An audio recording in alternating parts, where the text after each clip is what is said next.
Hello everyone, good afternoon. Dear authors and invited guests, welcome to the technical session 5E. Myself Harsh Amin, and this session will be moderated by me.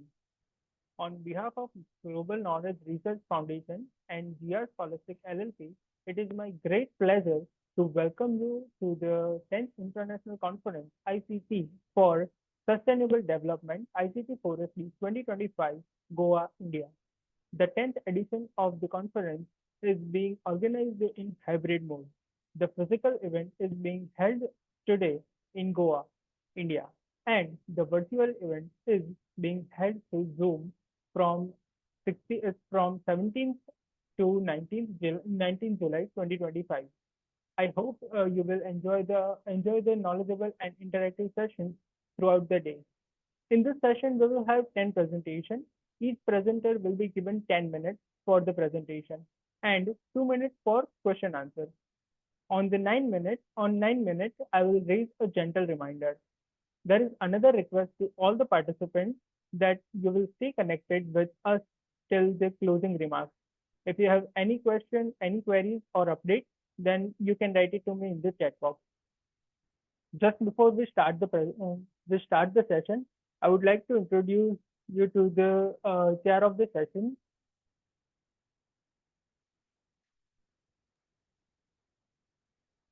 Good afternoon. Just a moment. Voice is audible. Yes, sir, you're audible. Just a moment. Myself is Dr. Amit Sharma, Associate Professor, Vivekananda Global University. So I welcome to all participants to start Sir, just a moment. this conference. Just a moment. I'll introduce.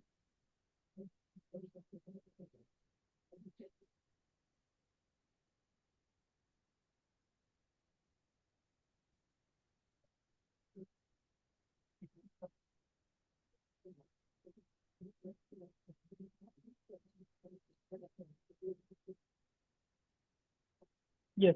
So I welcome Mr. Amit Sharma, Dr. Amit Sharma, Assistant Professor, Vivekananda Global University, India. Dr. Amit Sharma is an associate professor in the Department of Computer Science and Application Development in Computer Science. He qualified uh, he qualified MTech to Computer Science and Engineering and PhD with academic excellence. He has extensive knowledge of AI, machine learning, and Internet of Things, image processing, and AutoCAD, and has provided the training to students worldwide.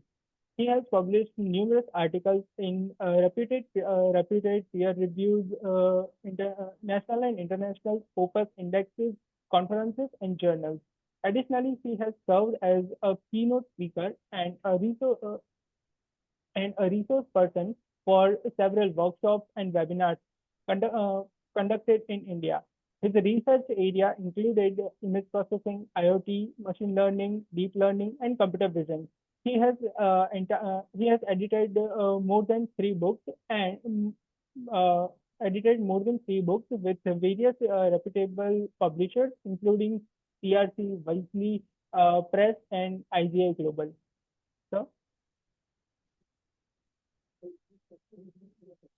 Thank you. Thank you for welcome. And I start the session. So please, announce the name of the presenter. sure. Who is the first? The paper title is Brain Tumor Segmentation I'll in. introduce them. Okay. Just a moment.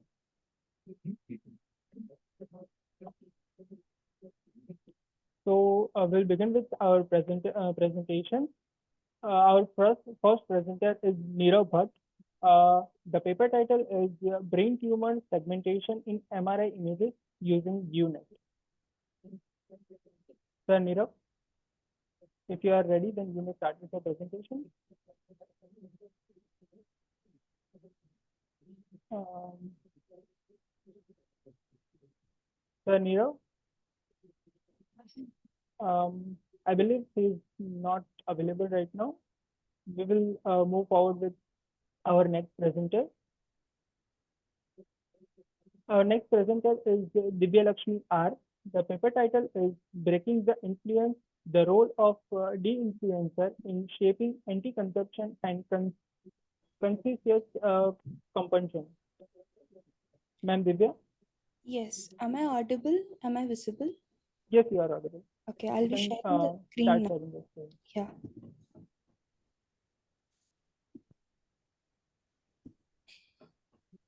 Just a minute. Just a minute. Is the screen visible? Yes, ma'am, your screen is visible. Yeah, one second. You can put the PPT in full screen. Yeah, sure.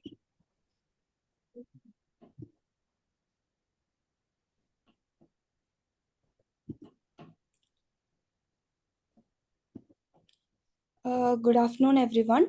I'm Divya Lakshmi. I'm here to present my research work on the title Breaking the Influence, the Role of De-Influencers in Shaping Anti-Consumption and Conscious Consumption. It's not okay. Moving on to the contents, I'll start with abstract, motivation for study, research gap, literature review, moving further down to descriptive data, results, interpretation, and conclusion. So before starting with the abstract, I would like to clarify who de-influencers are. Most of us here are aware of who influencers are. We know influencers are people who tell their followers to make certain purchasing decisions or consume certain products, whereas de-influencers are people who tell their followers why they are not supposed to purchase a certain product or a brand. It is basically a counter concept of influencing. So, our study examines how de-influencers impact sustainable consumption behavior. We conducted a survey among 192 respondents. Our independent variables are de-influencer, trust in de-influencer opinion, de-influencer message content, de-influencer follower congruence, and ethical concern. Whereas our dependent variables are anti-consumption and conscious consumption. Our mediating variables are brand avoidance and minimalist mindset. The finding of this research tells that when the follower and the de-influence, can I continue? Yes. Yeah. The findings of this paper tells that when the de-influencer and the follower has similar values, the follower is more likely to indulge in sustainable consumption choices. Next is the motivation for the study.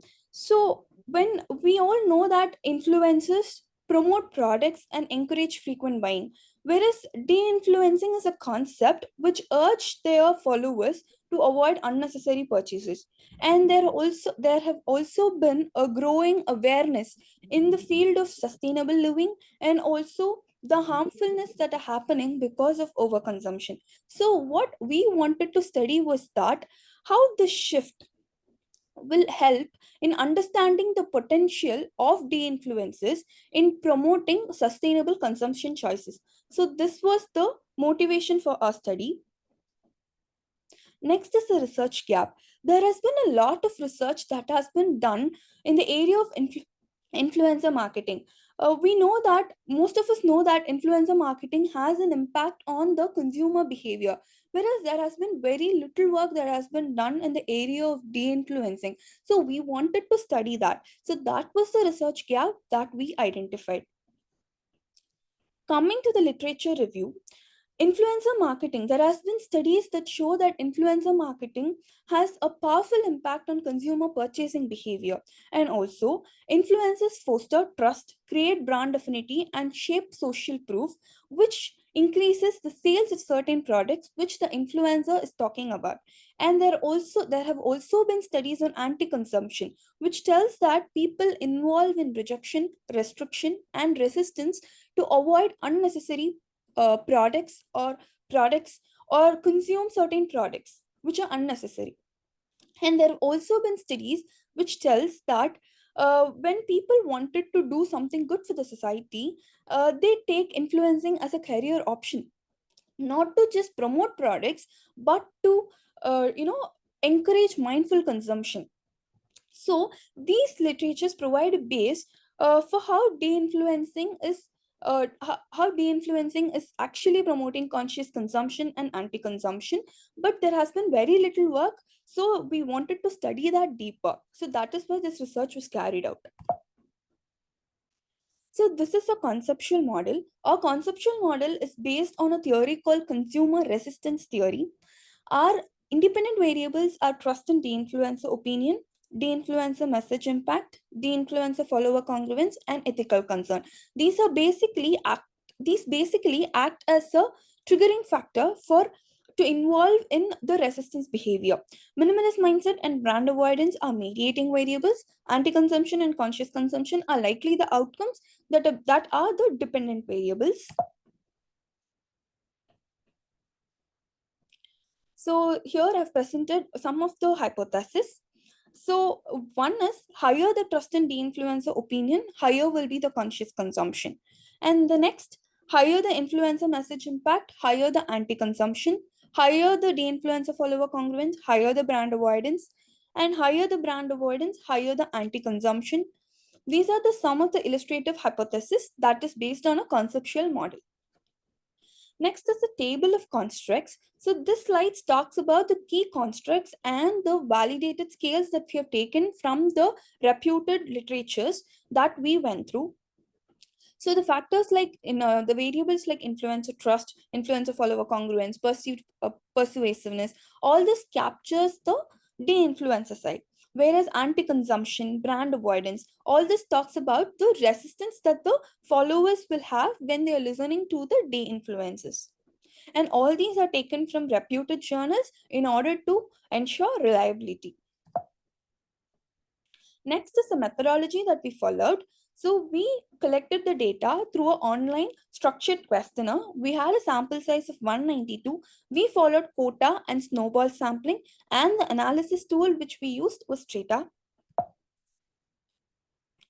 So coming to the descriptive data, around out of 192 respondents, 63.5% were male and 56.8% came from the Gen Z generation. And the related SDGs of our study is SDG 11 and SDG 12, that is sustainable cities and communities, responsible consumption and production.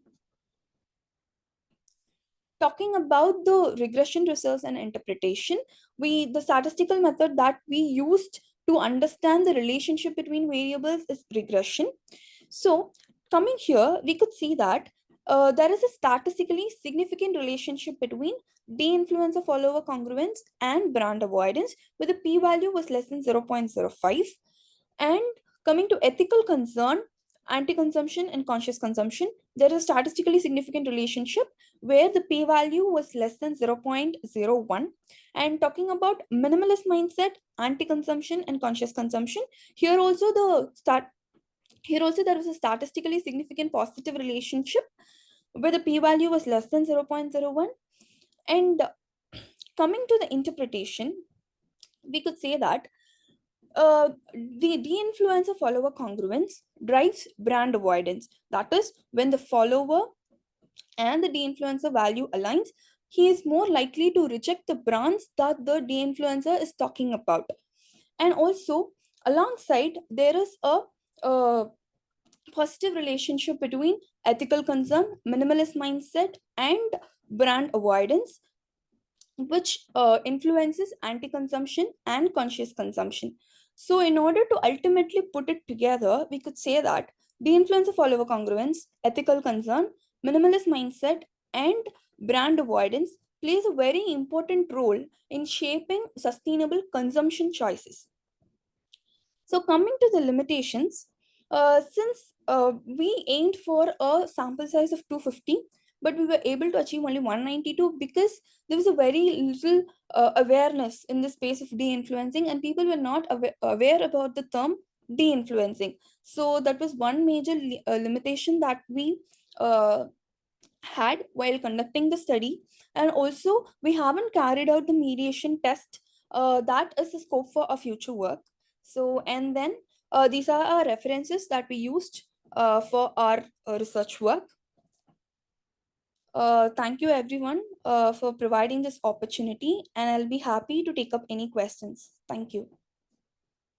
Yes, Divya. Yes. I'm asking one question. Yeah, sir, sure. What role does authenticity play in the effectiveness of the influencer? So basically, the factors that play the basically it is psychological. How much the follower trust the de-influencer, and how long he has been in the period of educating the customers in talking about the products or the brands. That are the factors that influence the authenticity of the de-influencer. Yeah. Yes, sir. Okay, Divya. Okay. Thank you, sir. Thank you so much.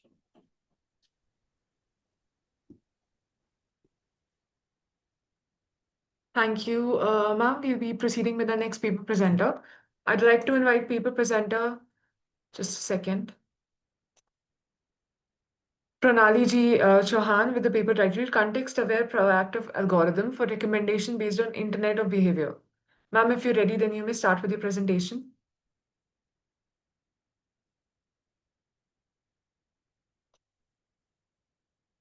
Ma'am Pranali.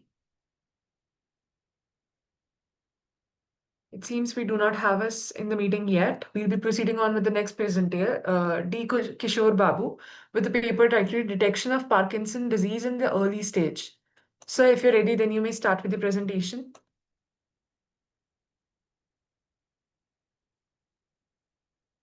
Sir Kishore,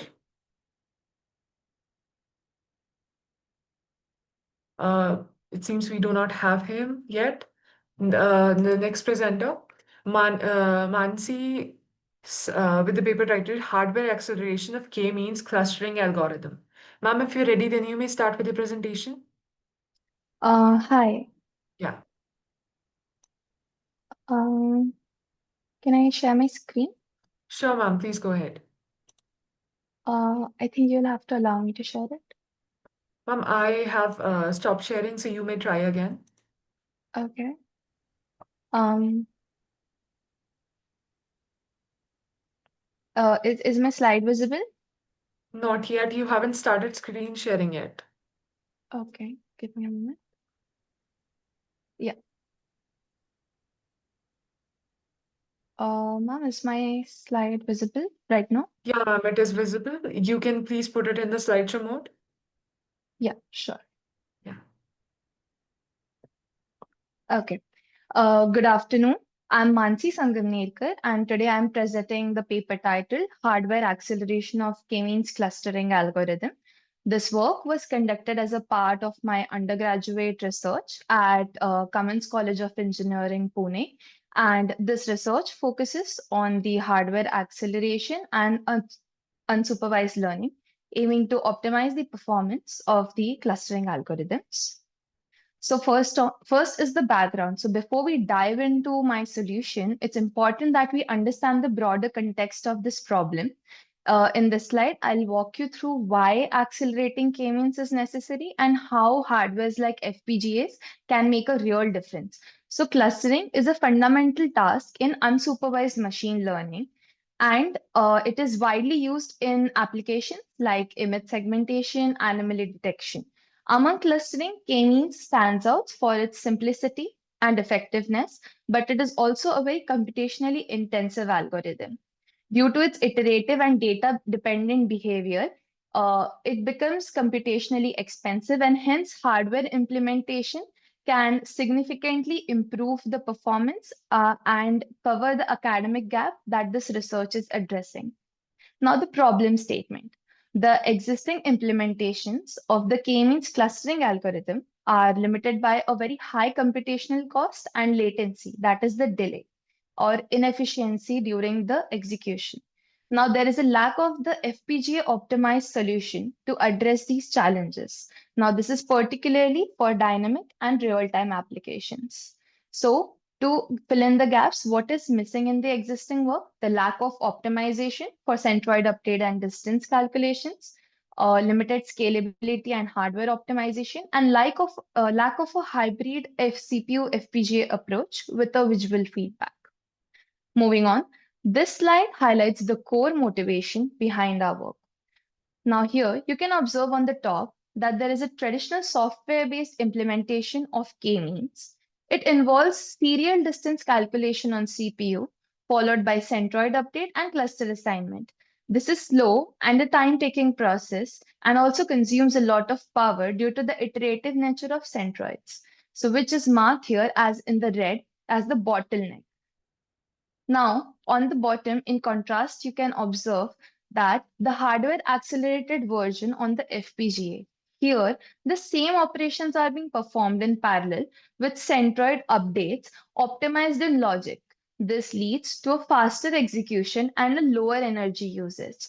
So, the visual clearly shows the inefficiencies in the existing software approaches and how FPGA directly addresses these lacks. Now, next is the objective of the research.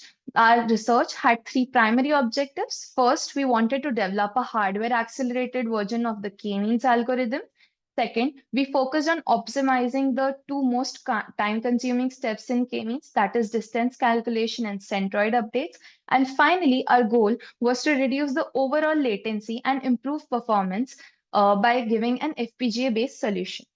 Now here, before we go ahead, we need to understand what a k-means algorithm is. Roughly, first we initialize centroids depending on the data sets that we have. The data points, from the data points, we initialize any random points as any random k points as the initial centroids, and also these centroids depend upon the clusters that are to be formed.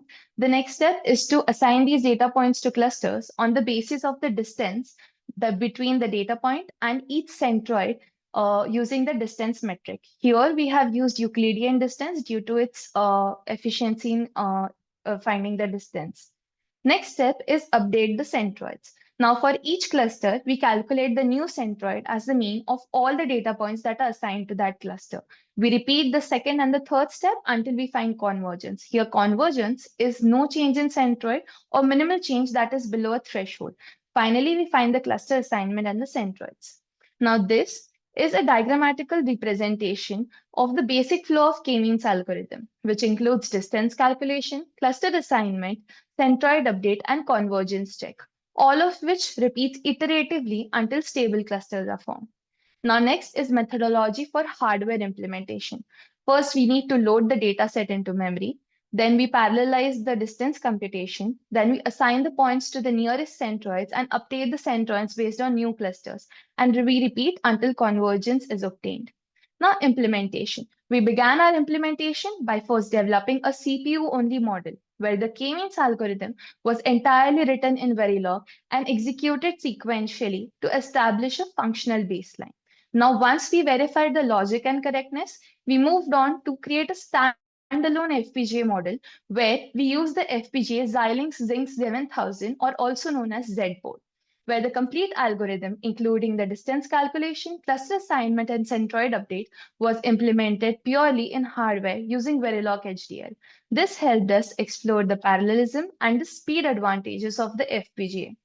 Finally, we developed a hybrid CPU FPGA co-design. In this setup, we were able to execute half of the logic on CPU and the iterative processes or the time-taking processes which we wanted to parallelize on the FPGA.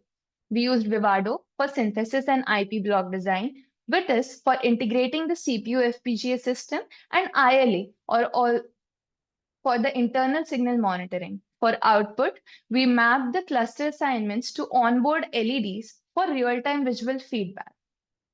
Now, this is the IP that was designed for the hybrid model. This is the hardware block design implemented on the Zinc SoC. It includes the DMA engine for high-speed data transfer, a custom AXI stream k-means IP core for computation, and the processing system for control and coordination. We use the integrated logic analyzer, or ILA, for real-time debugging and performance monitoring. Now next is our results and analysis. The first is the performance comparison on the basis of the execution time. We benchmarked the CPU and FPGA implementations using a dataset of 30 fixed points. The CPU took approximately 15,519 microseconds to be executed, whereas the FPGA took an execution time of 0.038 microseconds, giving us 106 times speed up. Next is the resource utilization. Resource usage was also extremely efficient. Our standalone FPGA design was just 1% of LUTs and negligible BRAM, providing it to be highly lightweight. In the hybrid model, we had resource usage, which was increased due to the FPGA and CPU integration and debugging cores.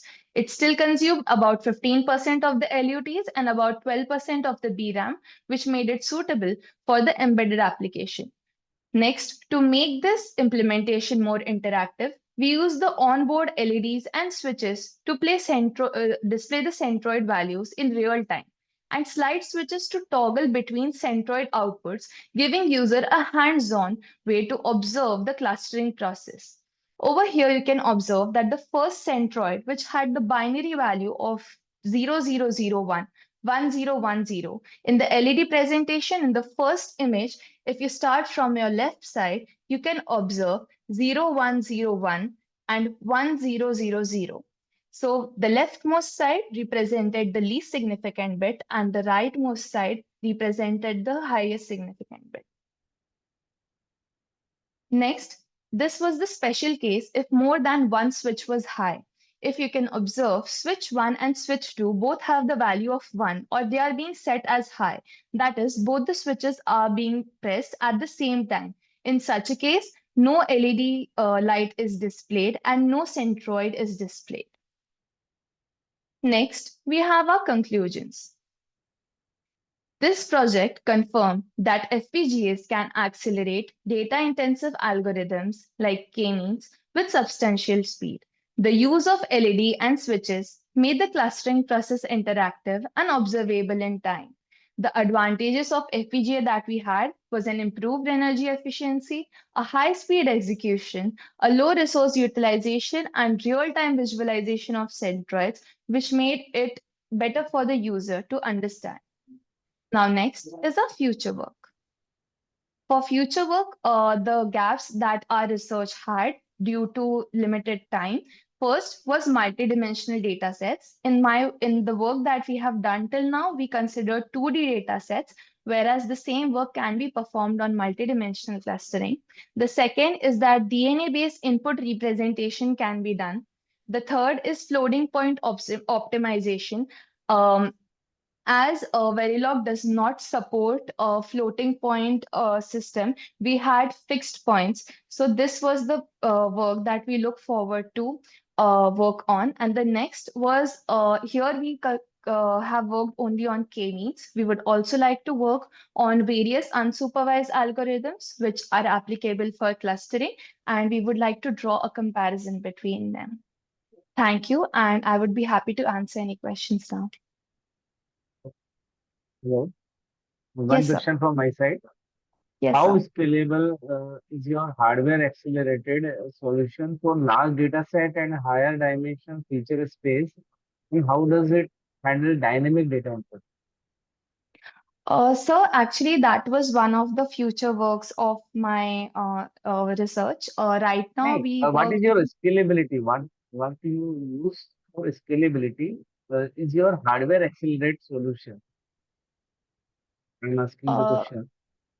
so scalability as in? As a optimization, as a performance parameter, we have to test. Yes, okay, sir. So for our scalability and for optimization, we basically parallelize the processes that are there in k-means. So when the k-means algorithm serially calculates the distances between centroid and the data points, when we are Yes.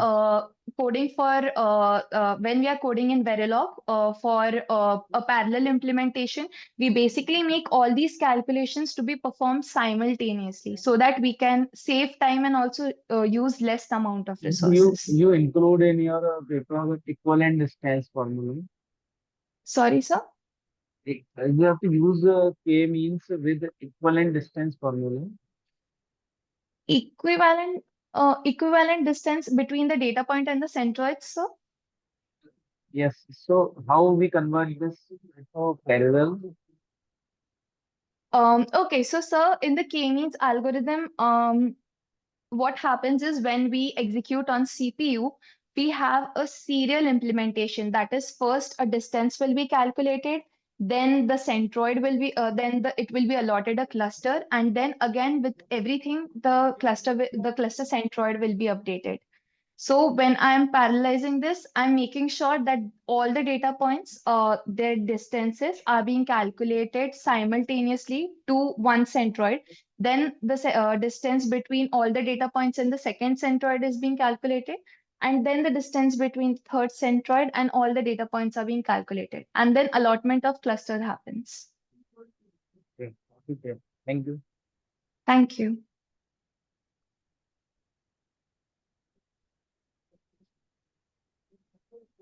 Thank you, ma'am. Thank you, sir. We'll be proceeding on with our next paper presenter. I'd like to invite paper presenter Roshni Dev with the paper titled Integrating Machine Learning with Geospatial Temporal Satellite Data for Improved Flood Susceptibility Assessment. Ma'am, if you're ready, then you may start with the presentation.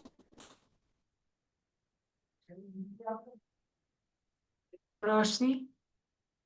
Is my screen visible? Yes, ma'am, it is visible. Yes. Yes. Okay.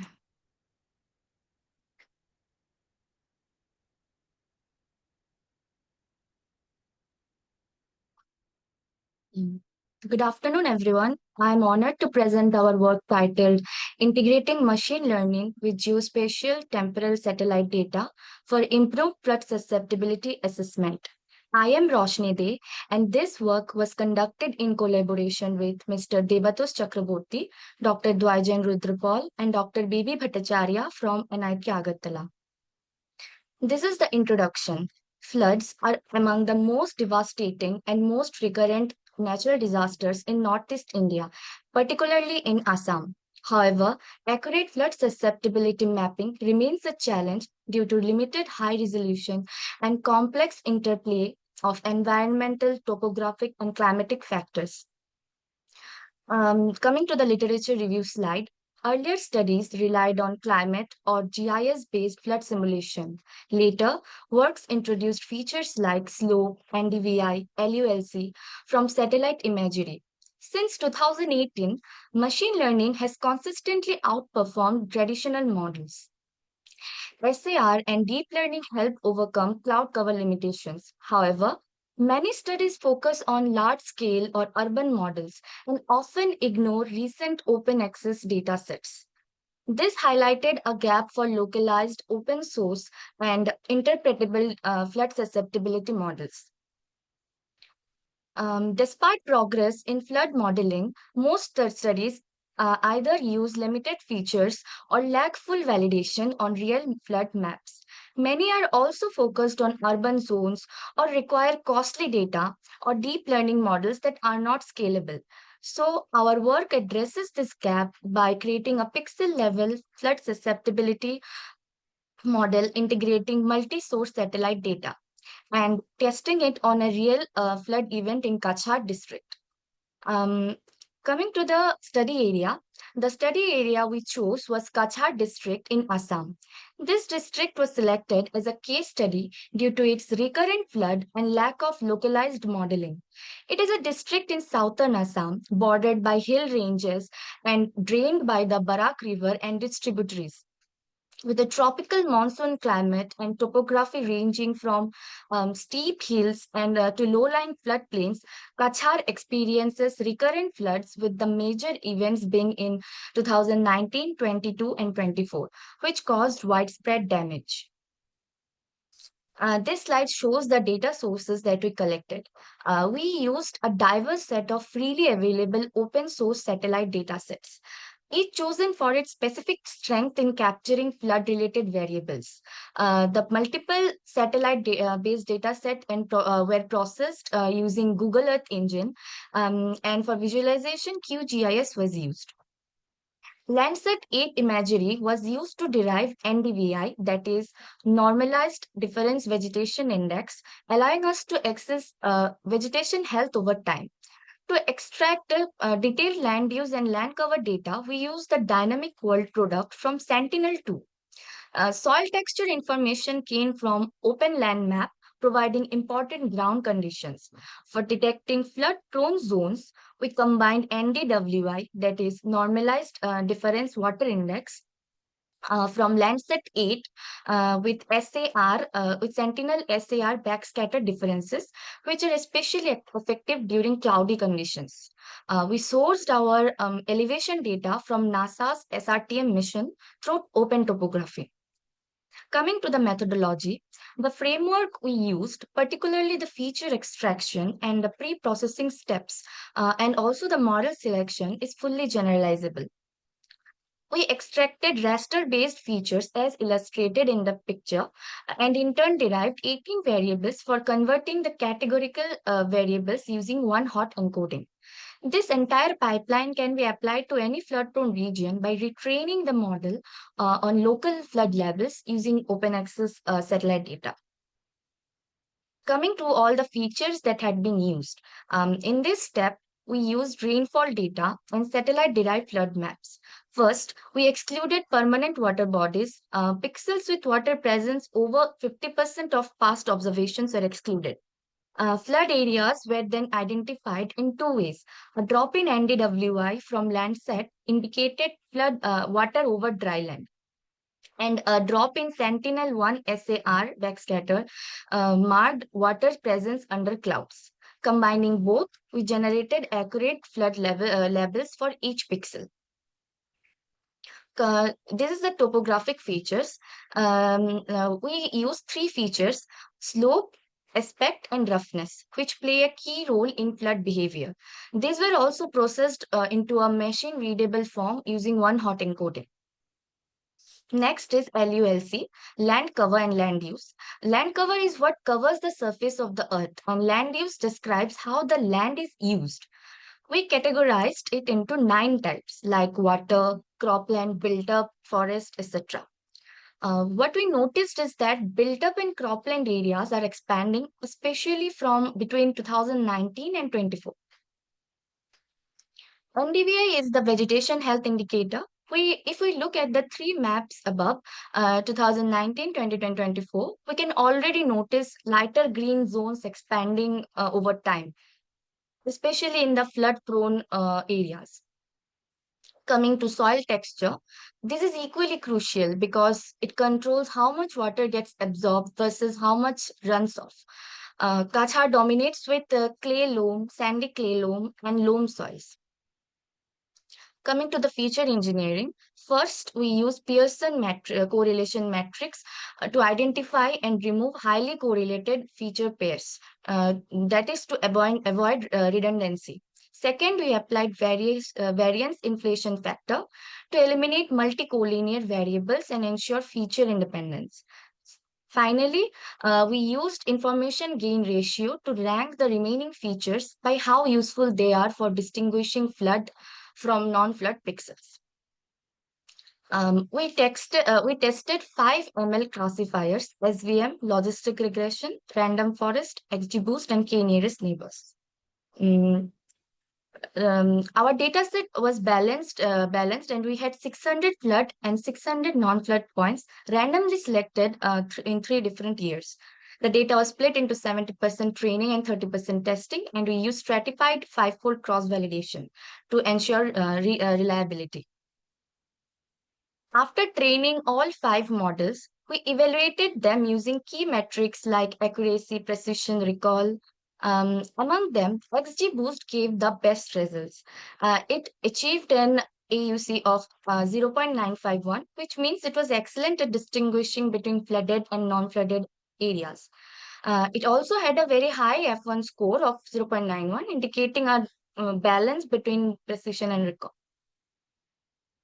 Here we can see the ROC curves of all the 5 models. To ensure that our model isn't just good on training data, we tested it on a completely separate set of actual flood points from 2024 that were not used during training. The results were very promising, with 95.6% accuracy. This tells us that the model not only learned well, but also can generalize to real-world flood events. Coming to the applications and future scope, our model has multiple real-world applications. It can generate flood risk maps at district level, helping authorities prioritize vulnerable areas. It's also valuable for disaster mitigation, enabling early response strategies to frequently affected zones. Since the model relies entirely on satellite data and modest computational needs, it can be deployed into even in low resource settings and scaled up for state or regional level assessments. For future, we plan to explore high resolution datasets to better capture flood risk in complex terrains like urban margins and riverbanks. We also see potential in applying deep learning models like CNNs. To conclude, we developed a machine learning framework using only open source and multi-source satellite data. It was applied to Kachar, one of Assam's most flood-prone districts, and trained on a balanced pixel-level dataset. Um, Among all features, NDVI rainfall and terrain roughness emerged as the most influential. The framework is scalable and adaptable and can support localized flood risk planning. These are some of the key references that were used in our study. Thank you. Okay, Roshni. Yes, One sir. question from my side. How you collect data set from multiple satellites? So for What this, is what is the yes, data source you have to use? yes, sir. Because For your this, using is understood very well, no problem. But how you collect data? yes, sir. As you can see, these all pictures, they were processed in Google Earth Engine. In Google Earth Engine, we have to write a code like Hey, in process is JavaScript. okay, no problem. Process is okay. Okay, How sir. you Okay. collect data set? Yes, in that Google Earth Engine only, there are pre-built like for land surface, use, as I said, dynamic world data set is there. We have to code and acquire the data set and process it in QGIS for the visualization parts. In TIFF format, metadata we can collect through that. You say in previous slide you collect from data from Sentinel-5. Yes, sir. These are just the satellites from which we are just like the Google Earth Engine is the basic source from which we can collect through that satellites. The imageries it can process it in that website. We can do in that Okay, we can do that software. So okay. yes, sir. Thank you, sir. ठीक है. Thank you, sir. Thank you, ma'am. We'll be proceeding on with our next paper presenter. I'd like to invite paper presenter Sri Harini with the paper titled MLP Powered IoT Enabled Smart Keying for Visually Impaired Mobility Enhancement and Fall Detection through Sensor Based Behavior Analysis. Ma'am, if you're ready, then you may start with your presentation. Yes, ma'am, I'm ready. Yeah.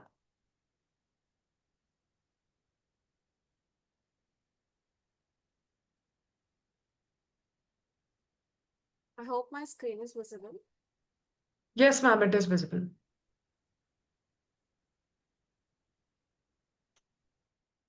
Okay.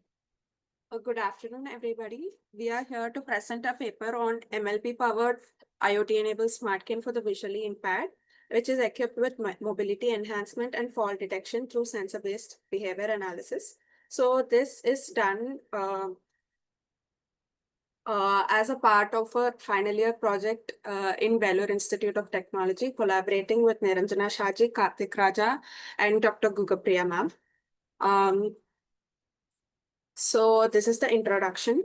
So studies suggest that over 33.8% of people over 45 years of age experience some form of vision impairment, and over 20% of individuals over 85 years of age experience permanent vision loss. So this decline in vision increases fall risks and difficulties in navigation. So to address these issues, we have come up with an ML-driven IoT-enabled smart cane with sensor-based behavior analysis. So this system analyzes complex motion patterns and sudden orientation changes that helps in detecting falls And it is also equipped with obstacle detection system with multimodal feedback system. So designed with cost-effective and low-power embedded system components, it offers a scalable and uh, efficient solution to improve the quality of life of visually impaired individuals. So we have also combined sensor data collection, IoT cloud integration, and RTDB storage platforms. Moving on to the research objectives. Good afternoon, sir. I'm the co-presenter, Niranjana Shaji. So I would like to explain about the research objectives.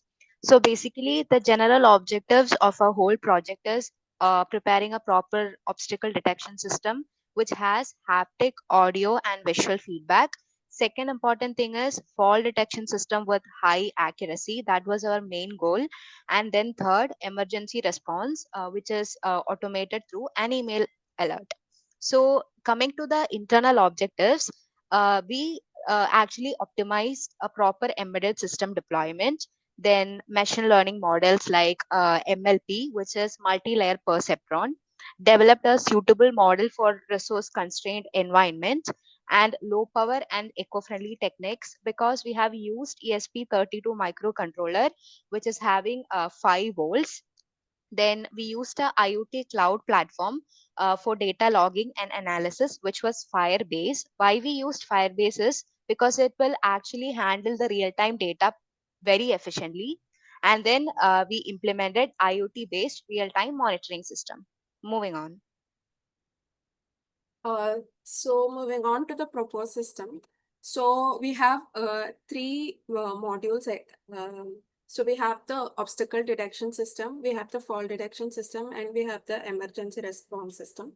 So all of these systems are interconnected to ESP32. We have used ESP32 as our microcontroller because of the many benefits it offers. So it offers built-in Wi-Fi support, it operates under low condition, and it also offers high performance, and it also offers extensive library support. So in the obstacle detection module, it is equipped with multimodal feedback system. It provides haptic feedback, visual feedback, and audio feedback.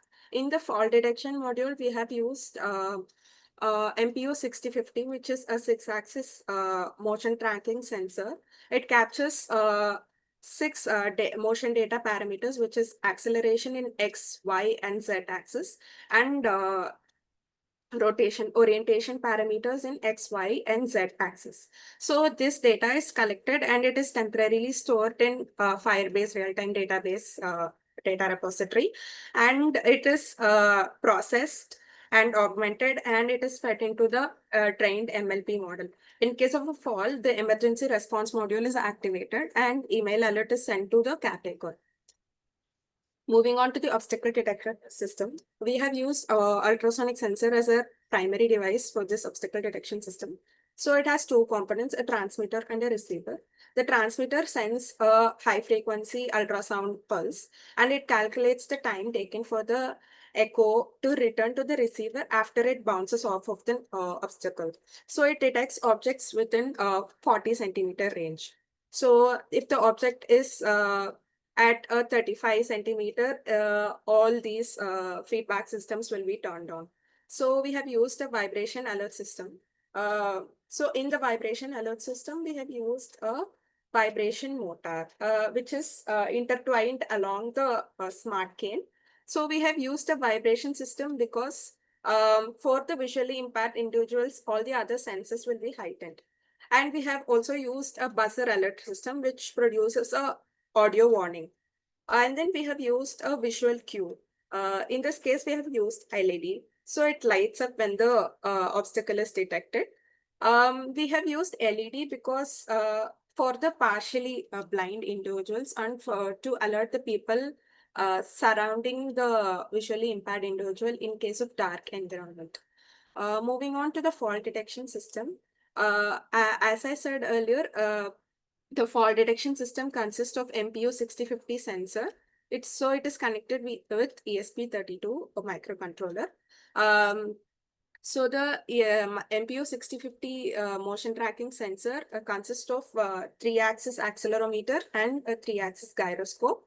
So it captures the real-time motion sensor data continuously, and it is transmitted via the ESP32 microcontroller, um, which is programmed using Arduino IDE software, and it is transmitted wirelessly over local Wi-Fi support to the Firebase database. And then the data is processed using Google Colab. Moving on to the data processing.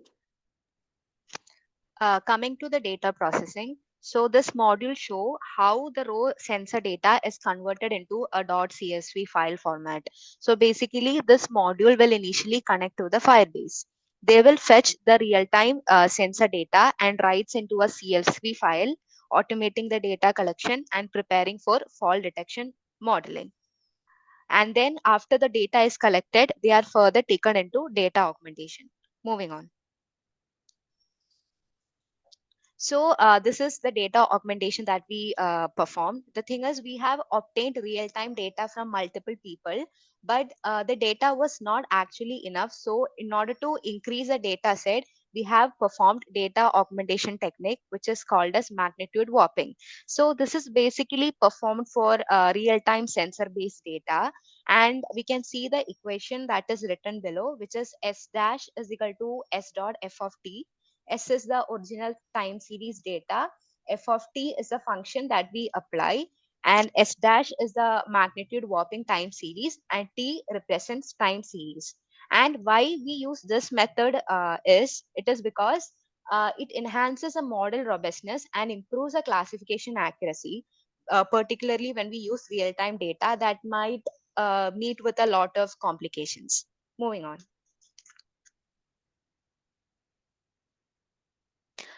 So this is our label data set, which was collected from multiple people, as you can see here.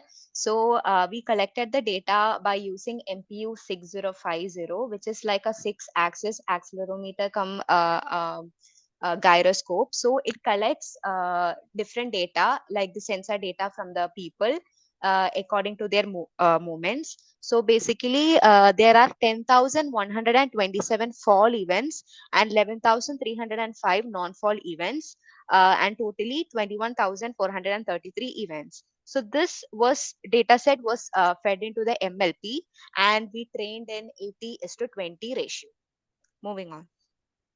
Okay, so in the fall data set, we have collected frontward fall, backward fall, sideward fall, and tripping and slipping events. In case of non-fall events, we have collected walking, running, climbing the stairs, bending, turning around, events like that. Um, Moving on to why MLP for fall detection is because human motion is really complex and it is not simple to analyze. So we have chosen MLP because of its ability to handle nonlinear patterns using nonlinear activation functions such as ReLU, sigmoid, and tanh to learn complex patterns that rule-based or linear models cannot capture. And it learns from sensor data. Um, MLP can automatically learn important features from this raw data without manual feature engineering. And it consists of fully connected layers in which neurons of one layer is continuously connected to the neurons of the next layer. So this feature helps the model to understand small but important features that are critical in fault detection. And this model is robust to noise. The real world sensor data is often noisy due to user movement or environmental Excuse me, factors. ma'am. Yes. I'm really sorry to disturb you, but I'd like to remind you of the time limit. Yeah, okay. And compared to other deep learning models, CNN is computationally simpler and lightweight. Moving on. So I would like to quickly explain about the architecture. So basically, MLP architecture is very much like similar to the neural network. So it is basically a neural network. What happens is the input layer take the like input functions like acceleration x, y, and z, and the hidden layers will identify the complex patterns between the input layers to produce a proper output. And what the output layer does is the final neuron compute the output using the formula. For classification, we are using sigmoid function and ReLU function so that we can understand the complexity between the hidden or the hidden relationship between the features and produce the output, which is for us 0 or 1, which is like basically a binary classification. Moving on. This is our live prediction mechanism. So what we do here is we are initializing the Firebase and our pre-trained model, which is like MLP, which has an accuracy after training, we got an accuracy of 97%. So this MLP model was loaded into a pickle format and scalar format because MLP can be easily understood in pickle format. So now the live data is continuously fetched Excuse from me, the ma'am. Firebase. Ma'am, given time limit is completed, so can you please quickly conclude it? Yes. So the live data is fetched from Firebase and it predicts whether it is a non-fall condition or a fall condition based on the relationship between the acceleration and rotation parameters. In case the mail is sent already, uh, it will not be sent again. So So this the is the alert is classification for basically report. sent to the email if a fall is predicted. So this is our final training classification report. You can see the prediction, which is like 0.99, recall 0.96, F1 score 0.97, and support, which is like 2258. Similarly, you can also see for the fall events. So 0 indicates non-fall events and 1 indicates fall events. And finally, we acquired a accuracy of 0.97%, which was actually a good method to predict live data. This is our box plot.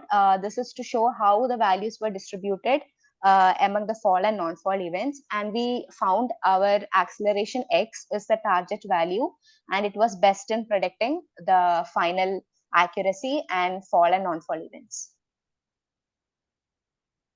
This is a confusion matrix, a visual representation of how our data was distributed. Moving on. So this is the emergency response module. We made use of the simple mail transfer protocol to send mails. So we have used, it connects to Gmail SMTP server over secure SSL layer on port 465. And we log in into our Google account using app password so that our main Please password remains private. conclude this paper. Yes, sir. This is the mail, and our conclusion is we have developed a smart cane for obstacle detection. We have integrated IoT and ML for this. Our future work will concentrate on GPS tracking and implementation of a mobile application for better accessibility. Uh, Thank you, sir. Okay, one question from my side because you are the four participant in a single paper and all are present this paper simultaneously. So I'm asking one question: what is strategy are implemented to minimize false positive and false negative in fault detection, particularly in the complex or noisy environment? Sir, can you repeat the question? What is the strategy are implemented to minimize the false positive and false negative in fault detection? Sir, you are asking like how did we reduce the false positives and false Yes, negative? yes, yes. So basically it was like a challenge for us. So we have used ReLU method, the activation function ReLU method, to reduce this problem because we are having a very complicated data and it was showing less accuracy because of this problem. So we used ReLU method because it will help us to identify the faults in our data to avoid any kind of false alarms that was happening in our whole system. So we used RELU, and also we tried with sigmoid function. Sure. Thank you. Thank you, sir. Thank you, sir. Thank you, sir. Thank you, ma'am. We'll be proceeding on with the next paper presenter. I'd like to invite paper presenter Ranit Roy with the paper titled Smart Health Monitoring Empowered with IoT. Sir, if you're ready, then you may start with the presentation.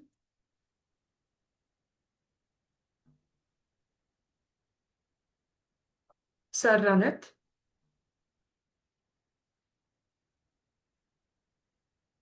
Seems we do not have him in the meeting. We'll be proceeding on with the next paper presenter. Shreya Jadhav with the paper titled Smart Vote Biometric Backed Voting on the Blockchain. Ma'am, if you're ready, then you may start with the presentation. Yes, ma'am. I'll Yeah. just share my screen. Sure, ma'am.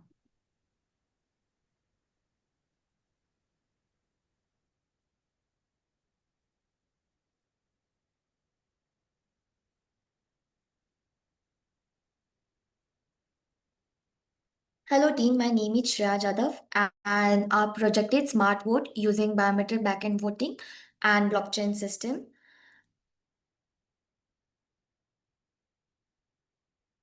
So the problem statement for this project is, as we all know, that the voting system which we use in India for a small scale or a large scale votings, it consumes lot of time, lot of paperwork, lot of manual work, because of which there is lot of costing too, and it is hectic too, as we need a lot of manual support in that thing. So the basic focus of our system was to reduce this manual work, to reduce this paperwork, to make it easy and to make it more secure by using a decentralized system. So yeah, that was our basic problem system, problem statement, sorry. The next is proposed objectives. So our proposed objectives are security and authentication. So for that thing, we are using a biometric system. And for right now, we are using the fingerprint system from that, due to which we can stop the all the tampering in the voting, because it happens in the voting system that sometimes a people try to vote double in that way. So to stop all of those false practices, we are using biometric system. The other is transparency and trust. For this thing, we are using blockchain system, due to which all the data would be secure, and due to this, the end result will be like shown at the moment when we end the election, due to which there won't be a transparency and trust, and there won't be any tampering. And the other is decentralized system. As we are using blockchain, it is secure, tamper proof voting, and with the encryption, it secures our data. So what enhancement we are doing over the traditional voting system? So here we are adding the biometric, where we are using fingerprint right now, but ahead we can even use iris scan or face recognition. The other is blockchain, where we are using blockchain using Ethereum right now for testing purpose. And then next is digital ID for voter registration. Here we can even link our Aadhaar card or voter card IDs to do a digital checking with the users itself. The next is technologies used. So the technologies which we have used here are HTML, CSS for the front end, biometric hardware such as R307 fingerprint sensor, Arduino Mega 2560, blockchain, which we are using Ethereum, and database to store all the data using MongoDB. So the timeline which we used was our semester 7, we have worked on the hardware system, where we have created the fingerprint system to store all the fingerprints and the data. And in the sem 8, we have created the software, as well as we have integrated our blockchain in that, for storing all our data and doing the voting. The next is system implementation workflow. So basically here we are having two systems, which is admin and voter. So responsibility of admin here is to first log in and create election, then add all the parties who are gonna stand in the election, and set a timer for the same. Then add candidates and start election, end election. And the responsibility for the voter is verify identity by like doing the biometric authentication, as well as by inserting your voter ID, then casting the vote, and then you can view the result. This is the hardware which we use. And this are our interface page. So basically how it works is, if there is an admin, he has his own credentials and as well as his fingerprint. So he have to put both of this here and log in.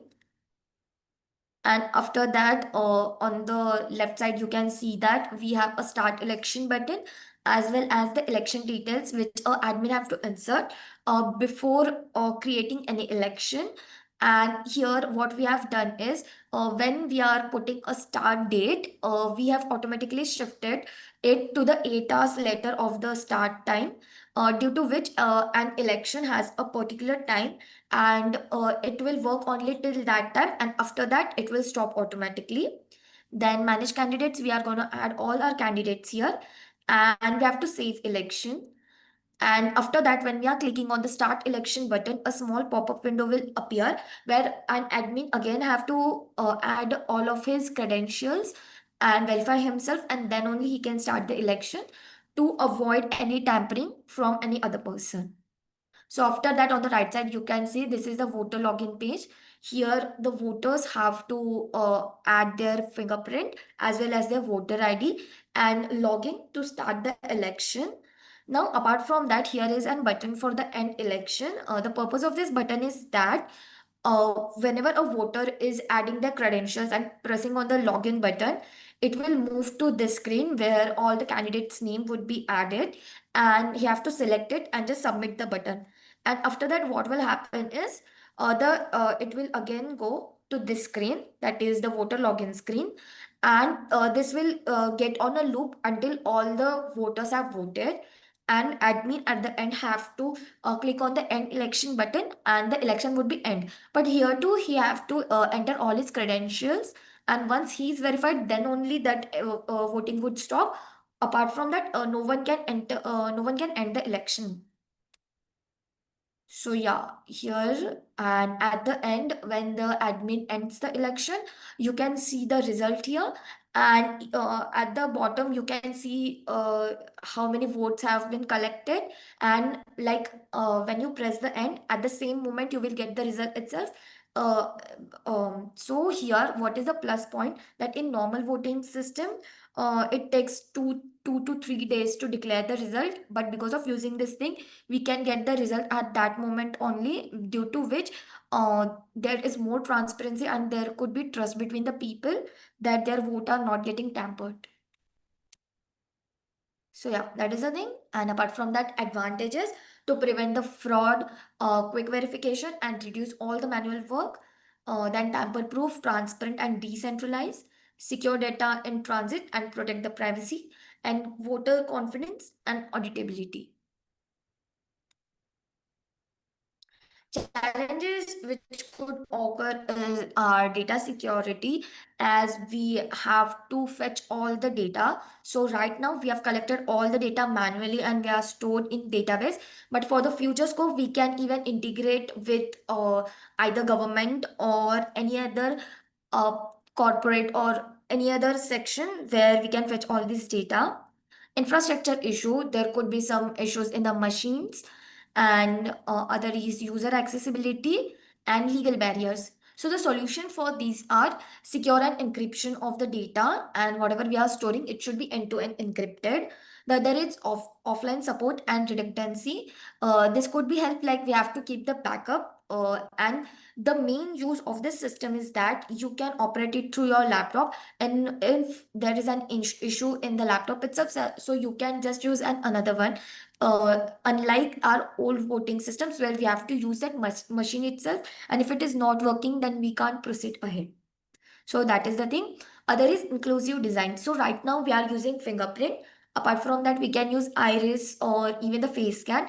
But even if those are not working, or if a person is not able to like work through that because of the poor database, we could use contact numbers or the OTPs of an individual person to even start the voting. And the other is policy and legal alignment. So if there are any legal barriers which are occurring, so we can have policies and legal alignments with the government, which would be helpful for us to proceed with this process. This is a conclusion where we can combine Aadhaar card based biometric authentication with the blockchain for secure voting, ensure the tamper-proof voting recording and transparent election process, and simple interface, easy to use and reliable, and it is very suitable for real world process, as we can use it from a small scale like a college election to a large scale like a government election. So the future scope could be, as we are using it right now for the laptop, we could also integrate it in phone, and due to which people like elderly people or people who are not able to come to a particular location for doing the voting, they could do it from the home itself. There is advanced biometric, as I mentioned previously, like the iris and face scan. The next is government database integration, as right now we have included the data by collecting it manually and storing it in local database. We could link to the Aadhaar card or voter IDs database, which is secure to identify all these users. And the next is adding a bar graph at the end of the result. Now, right now, what can happen is if two or the three parties are having similar votes, or they're lacking each other by some small numbers, like one or two numbers, so adding a bar graph would be really useful, as it is a really visible way to see who has won the voting system. Yes, Riya. Yeah, and Hello. these are the Yes. references. Yes. Okay. Thank Okay. you. Yeah. One question from my side. Yes, sir. Yes. This is a question is very important about your terminology or paper. How does smart vote maintain the voter privacy while ensuring the transparency and auditability of the election result on the information? Okay, so basically, sir, as we are using a blockchain system, we know that it is a decentralized system. So whenever we are casting a vote, so all the data gets sent to the server using the blockchain, due to which there is no possibility of tampering it. And right now we are using a public blockchain, but if government can invest in this, they can even use a private blockchain with their own conditions and terms, due to which there would be more security. And apart from that, we are fetching data from government, like the Aadhaar card or the voter ID, due to which we have to keep an end-to-end encryption using SHA method or any other encryption method, so that we can securely fetch the data from the government itself. We can use it for that single period of time, and then we can stop the voting itself. So due to which there won't be a tampering, as we are protecting our data using encryption methods. And even whenever a vote is casted, if anytime it happens that in between our system is not working or anything, so the voters who have already, that is the previously they have voted, that is already stored on blockchain. So we even have that data, and as it is decentralized, we won't be able to locate its exact that where that database is located. So even because of that thing, tampering is not that easy for anyone to do that thing. So, thank you. Yeah. Yeah.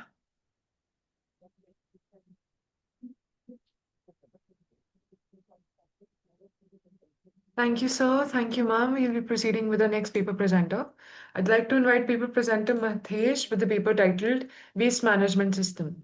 So if you're ready, then you may start with the presentation. Yes, ma'am. Yes, ma'am. Yeah.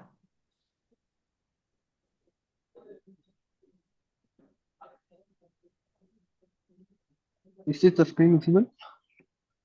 Yes, sir, it is visible. Okay. Okay. Okay. Thank you. Okay. Good afternoon to all. I am Madesh SP from Sri Ramakrishna Engineering College, and I'm honored to present our work titled Waste Management System Using Artificial Intelligence for Real-Time Plastic Segregation. So the research was developed under our team, and it is aimed at solving one of the most pressing challenges in environmental sustainability, like the plastic waste management through a novel AI integration approach. So our problem statement is plastic waste is a global crisis. According to environmental reports, over 8 million tons of plastic enters the ocean every year.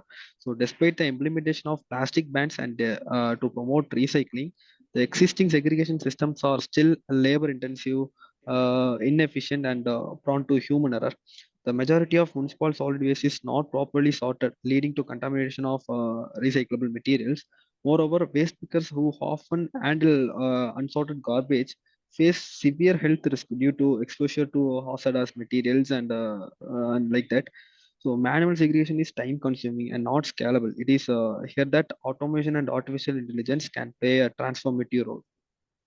So our objective was to design and implement an automated system that accurately detects and classifies the plastic bottles in real time, integrates the detection into a physical sorting mechanism, and operates autonomously with minimal human intervention. So this solution uses a combination of machine learning, especially YOLO V8 algorithm, object detection algorithm, and microcontroller driven mechanical system. So coming to the existing solution, existing systems and their limitations are some current systems are uses basic sensors like IR sensors and ultrasonic sensors, but they cannot differentiate between object types. Other rely on manual classification, which is neither accurate. Right. So traditional deep learning models such as CNNs and RASNet and so on have been used in the past, but lack the real-time speed required for deployment and on conveyor belts. So moreover, these models have high false detection rates in clustered and for especially for waste environments. Thus, there is a critical need for a system that combines speed, accuracy, and real-time integration, which is what our system aims to deliver. So proposed system for the system is our proposed system uses a real-time object detection model YOLO V8 to detect the plastic bottles paired with the mechanical sorting system based on at Mega microcontroller or Arduino microcontroller. And even if you have to fetch it with a wireless communication, then we'll go for Raspberry Pi and so on. So the process begins with the conveyor belt, moving mixed waste items under a high resolution camera.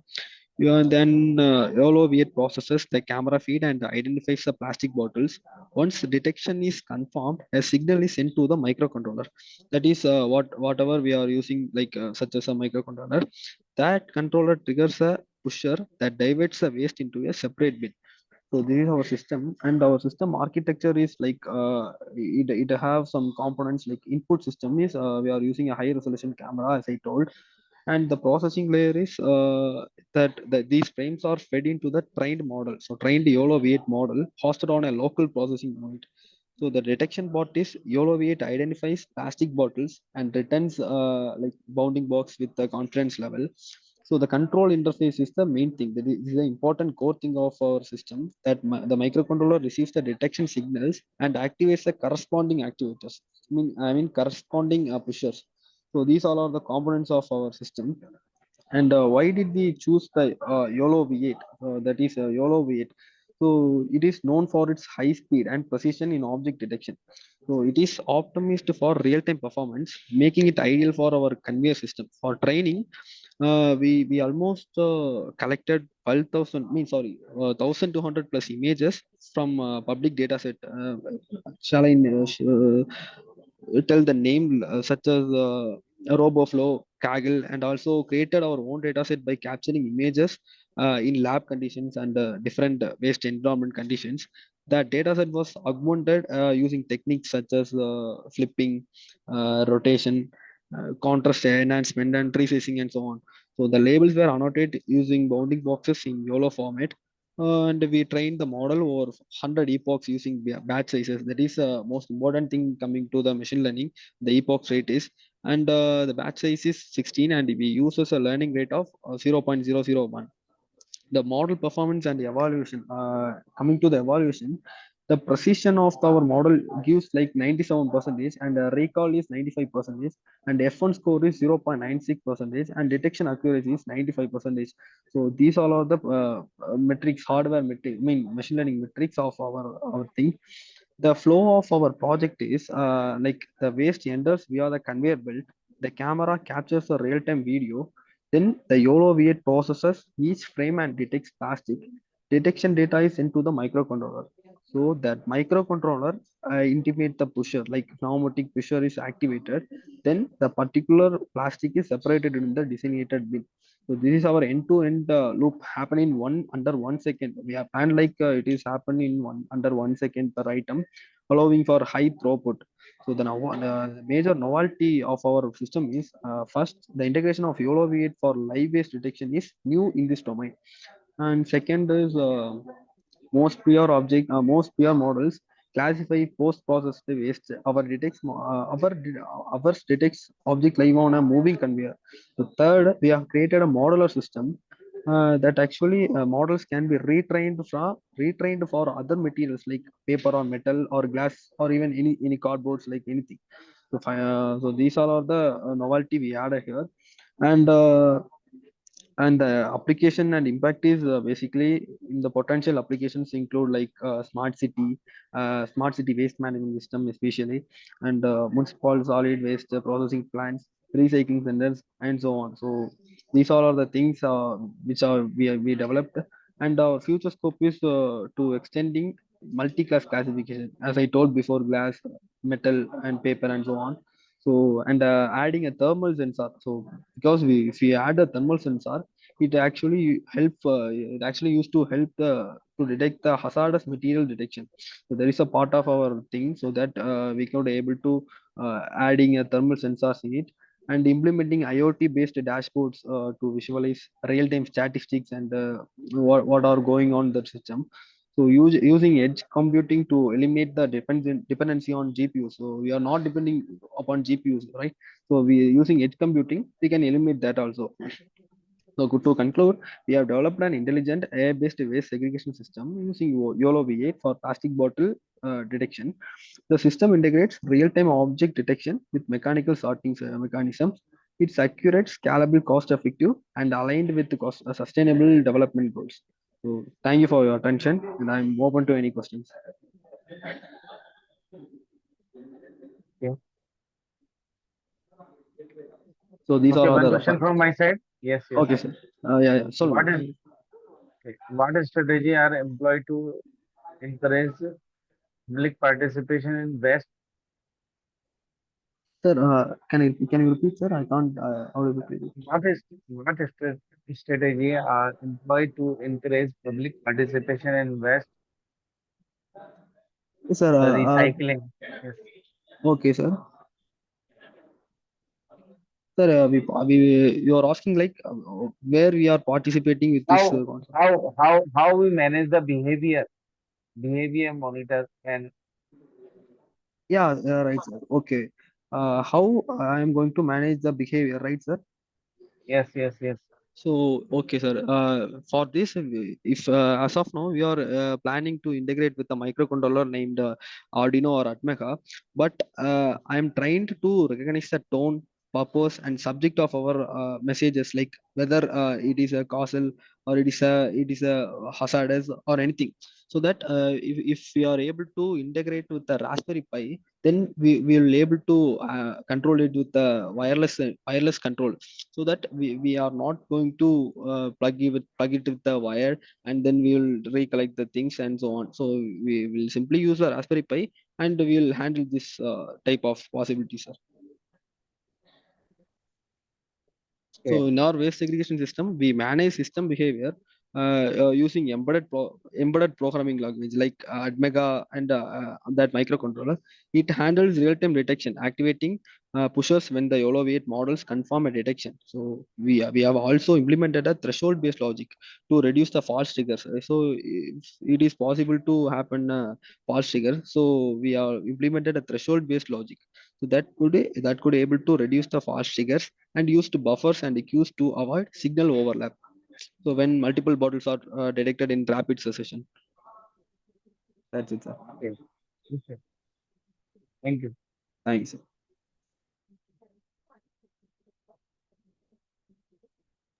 Thank you, sir. We'll be proceeding on with the next paper presenter.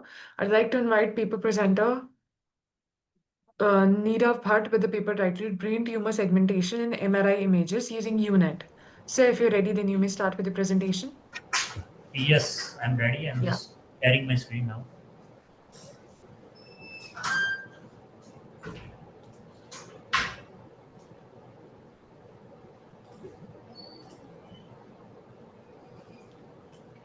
Is my screen visible? Yes, sir, it is visible.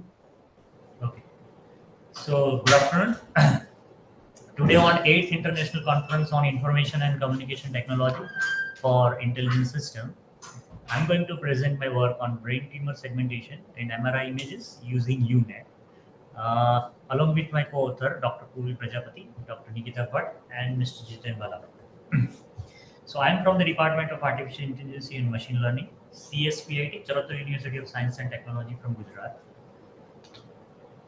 So this is the basic agenda of my today's presentation. I would like to start with the introduction, followed by the literature and proposed work, and dataset pre-processing, the actual work which is segmentation and experimental setting. So if I briefly introduce the topic on which we have done research work, so it is basically a brain tumor classification. But as you all know that for that what we require is the important and essential part is called segmentation. So brain tumor segmentation is an essential for diagnosis, treatment planning, and monitoring. So this work is proposing a deep learning approach using a UNet architecture to automatically segments the tumors from an MRI images. So it automates the segmentation process and hence find out the tumors from the MRI images. Before I go ahead, would like to brief a little contribution of the proposed work in a brief again. So it is not about only classification. It is rather than just segmenting only the tumor. We are interested in ROI, that is a region of interest.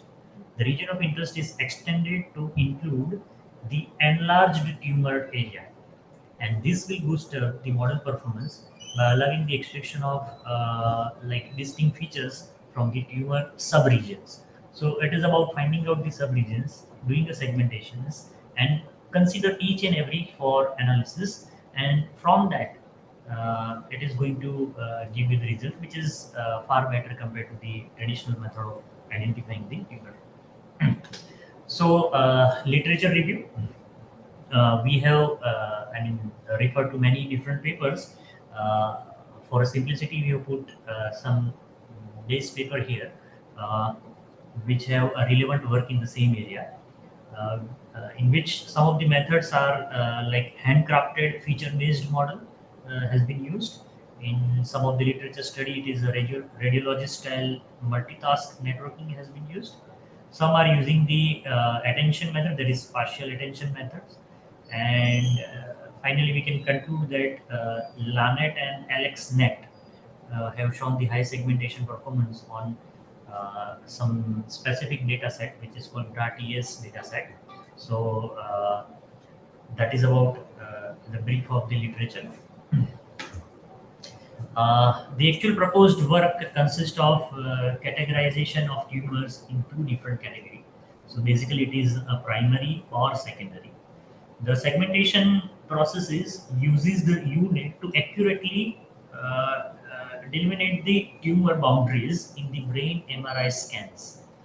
Uh, so if you look at the data set which we have used, it is like the data set includes 3064 MRI slices, and from 233 patients, uh, which includes the meningioma, gliomas, and pituitary tumors, different classification.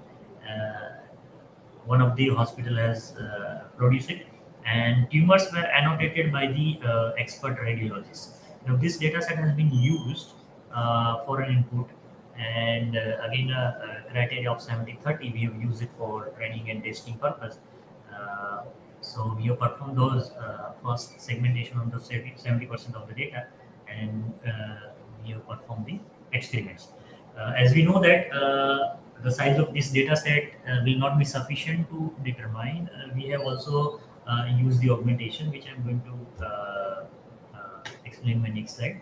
So, of course, there are certain pre-processing is required. As far as image is concerned, we know that image size is always very high, and it is a resolution of 512 by 512 pixels. So images were normalized and resized to 128 by 128 pixels, considering the semantics remain same. And data augmentation technique as a part of the pre-processing, such as flipping, zoom, and brightness variations were applied to improve the model generalization as well as to improve the size of a data set. So that is what, as a part of proposed system, the first step is a part of this proposed system. And the next is the most important, which is called segmentation with the unit. So there is an encoder and decoder. So units encoder decoder structure uses the convolution followed by the pooling and skip connections for precise tumor segmentation. And the output here, which we can get it from the decoder path, is a pixel-wise probability map. So that's a map which we are getting from the process of segmentation with the unit. The experimental setup has been designed in this way. There is a dual path structure for context extraction and expanding the path for localizations, and also the contracting path. So we are using 3 by 3 convolution, 2 by 2 max pooling, and 1 by 1 convolution maps features, which is a final output layer. And to expand the path, and there is a feature fusion, which is like feature maps undergo two different 3 by 3 convolution with ReLU as a activation function to refine the localization with the contextual information. So this is how the setup has been done, and we can see this setup in a this figure from 3 by 3 to 2 by 2 to 1 by 1 segmentation map output. That is followed by the max pooling and convolution. So finally, when we have seen the loss and accuracy in terms of the results, you can see that both training and validation sets increase rapidly in the initial epochs and which is over 99% by epoch 10. So die score above 0.8, which demonstrate the segmentation quality comparable to human expert, and that's the result that what we got it from the segmentation part. So finally, the conclusion is like the unit model which we have presented here delivers the reliable segmentation and can be used to support the radiologist, not to replace but to support the radiologist in diagnosis and treatment by planning through the automation. Here the automation main concern is like when we do a segmentation, we generally what we do is to decompose and divide into the small parts, identify the area of interest or the region ROI, and then uh, there is an analysis on that small parts collectively will give insights to the radiologist. That's what the all work is all about. These are few of the references which you referred to, and thank you very much for the presentation.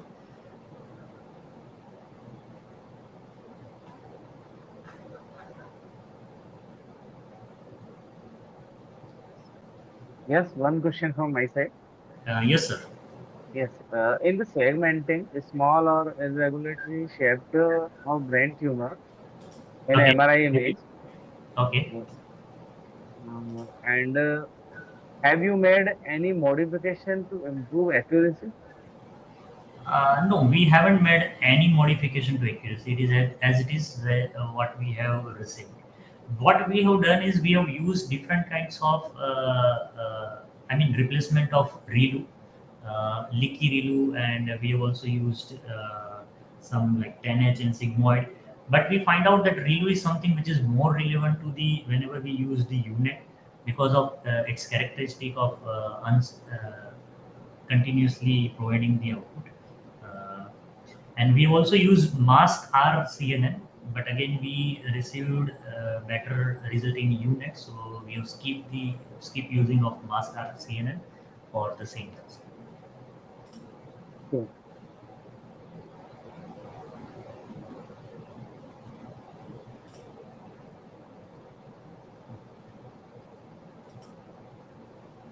Thank you, sir.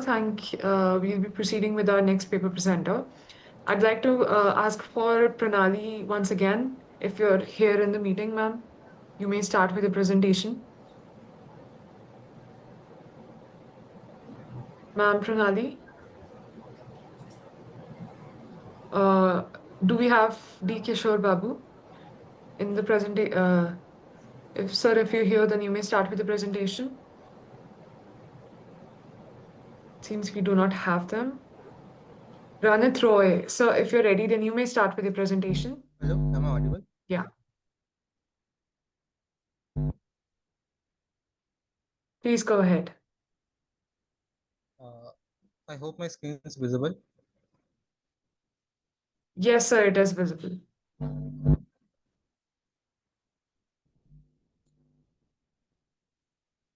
Good afternoon.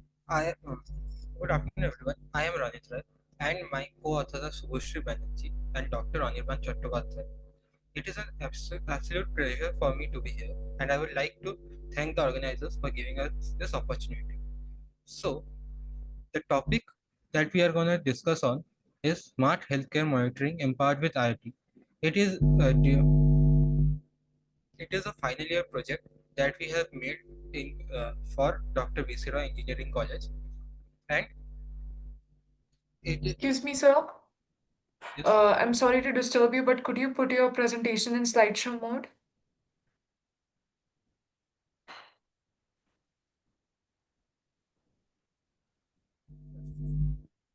So, am I audible? Yes, just a second, ma'am. Yeah. Is it now okay? It hasn't started in slideshow yet.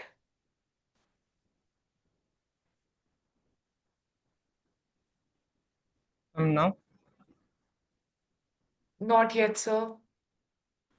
Can you please stop screen sharing and try it again?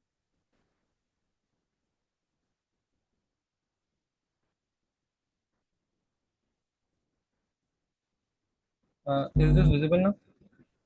Yes, sir. You can continue. So, I am Ranitra, and this is a paper. This is a paper that has been created for the final year project from Dr. B.C. Roy Engineering College.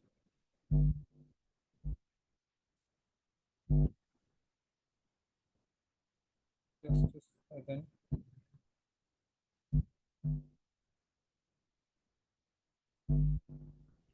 So, if we take a moment to reflect on where healthcare has come from, it's honestly amazing. From simple thermometers to advanced surgeries, we have made incredible progress. But despite, we have still big gaps that are needed to be filled in the healthcare department.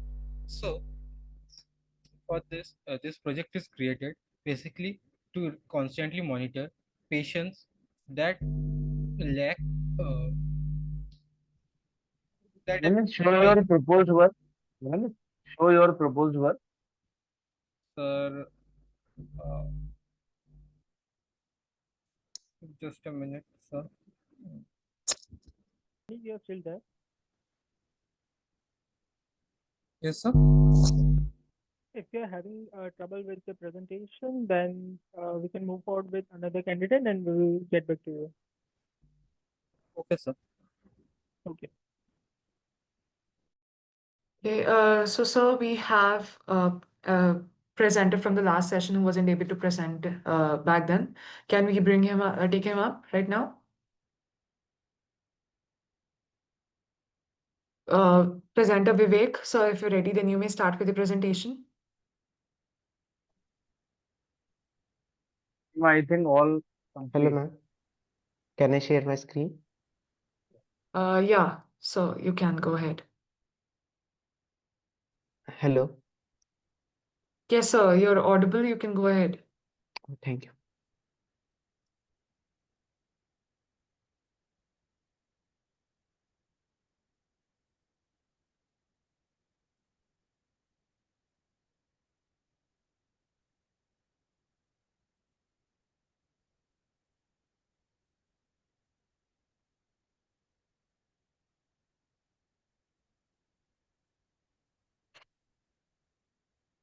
So my screen is visible now? Yes, sir, it is visible. Okay, thank you. So my project name is Data-Driven Optimization of Hybrid Renewable Energy System of Managing Net Metering Cost through Machine Learning. Okay, so I'm Vivek Akolkar presenting here. So contents. Here what I will sharing. We'll start with what our project is about, what we did it, and how we built it, how it works, what result we got, and finally our conclusion. So first is abstract. So many homes and businesses now use solar energy with batteries, but still they face issue like high energy bills, not using energy efficiency efficiently. Our solution is to use machine learning to predict solar power using weathers and demand data. That we use a tool called OEMF. OEMF is a mathematical model. It's like it's a long form is Open Energy Model Framework. So to find the base size of solar panels and batteries, the result, a smart and save the bills. This is our outcome. So this is our introduction. So today using solar energy is important for environment and reduce electricity bill. In this project, we combine solar panels, batteries, and the electric grid into the system. We use machine learning to predict how much solar will generate, OEMF to decide the best system size. This helps to avoid wasting our energy and lower our final overall cost for the users.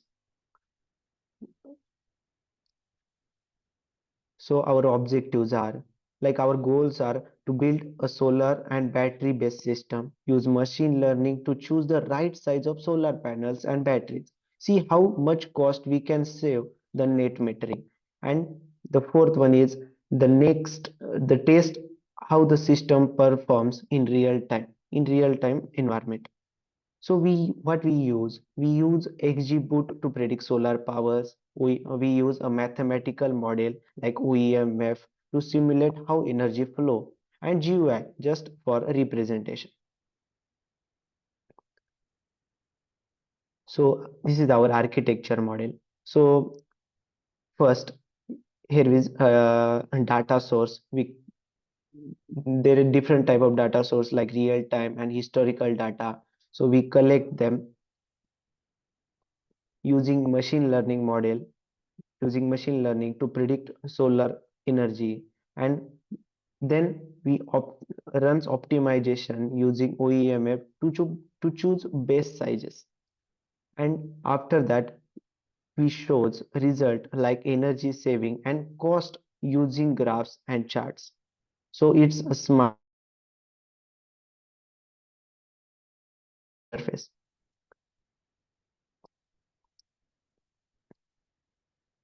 So in mathematical model, we use OEMF is a Python tool that helps simulate how energy flow. It looks at solar power generation, battery charge, discharge, grid uses, and cost.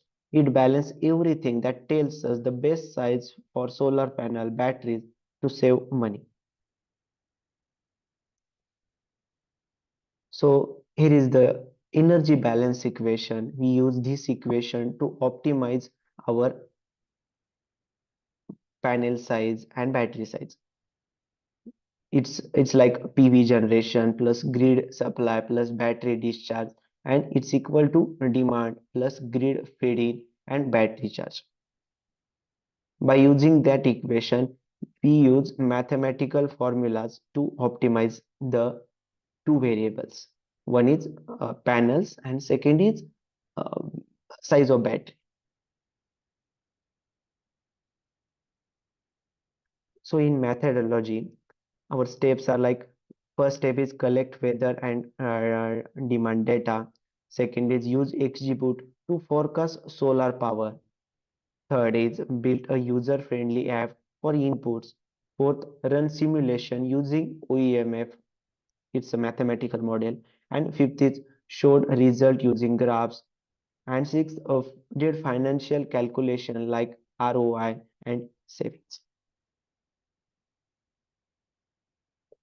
So the implementation. So we use pandas. What we use the pandas for reading data.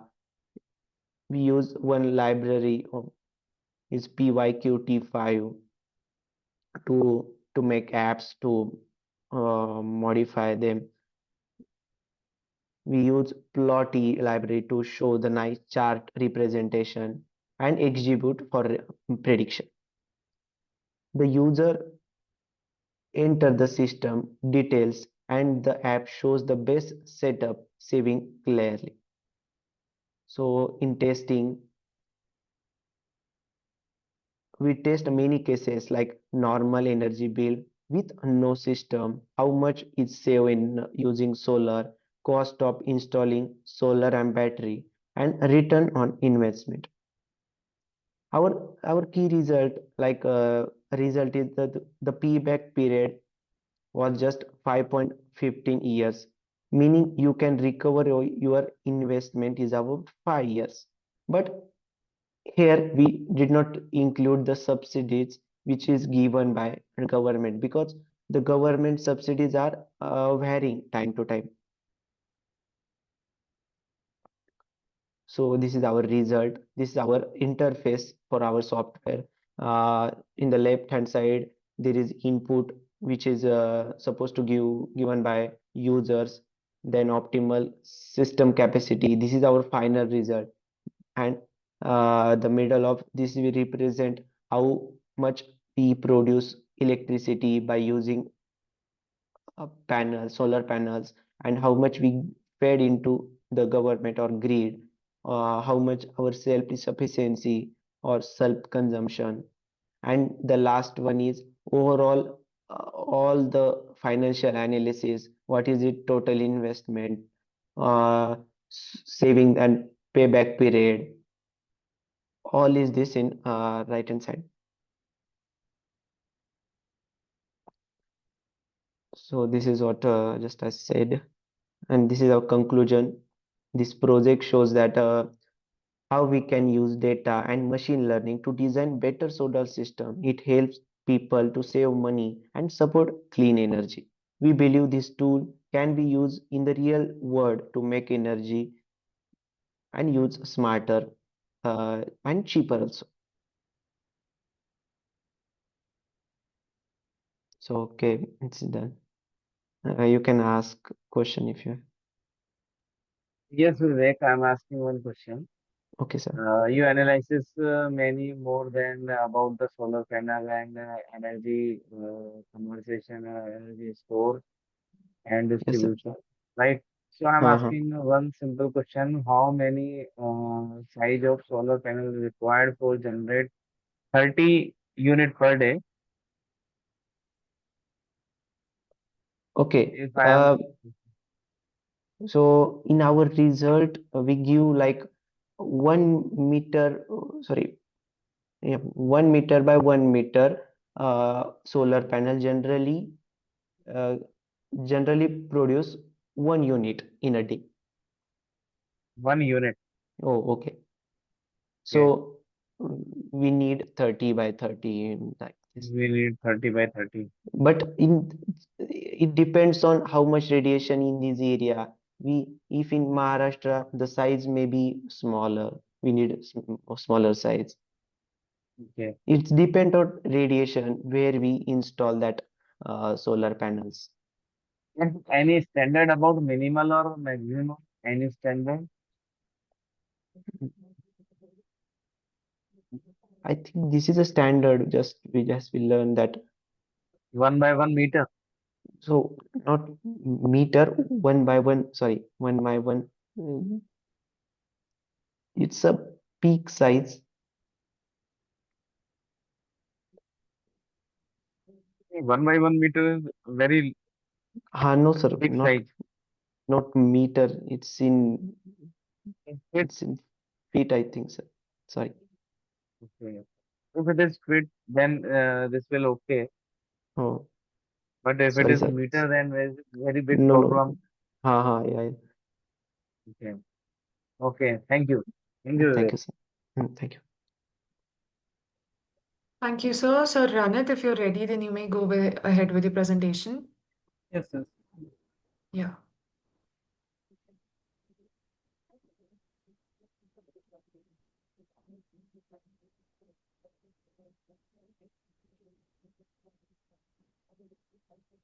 Is the screen visible? So Yes. it is visible, but could you put it Yes. in slideshow mode? Hello. Okay, so good afternoon once again. Our project is Smart Health Monitoring empowered with IoT. Uh, I am the main author here, and my co-authors are Subhashri Banerjee and Dr. Anirban Chattopadhyay. This project was developed as a final year project for Dr. Bisira Engineering College. The project basically emphasizes on specially development of a healthcare system that monitors patient health parameters without needing for a person or a medical assistant to be there constantly. So this project is basically because during Let's the come time, to your yes, this sir. is look at previous. Uh, uh, Come to your proposed work. Proposed work. What is your proposed?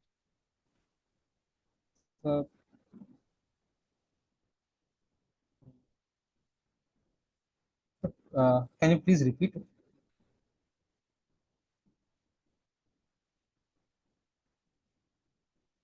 Hello. Sir, I believe our session chair disconnected because of a network issue.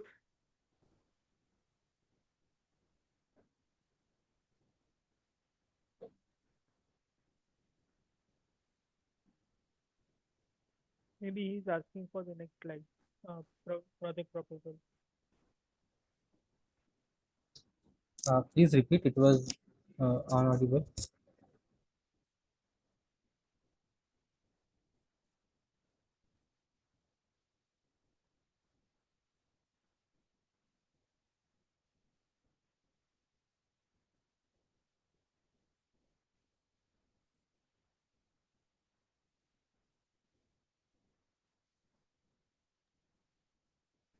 So please continue. Hello, hello. Yeah, sir, you're audible. Please continue. Yes, sir.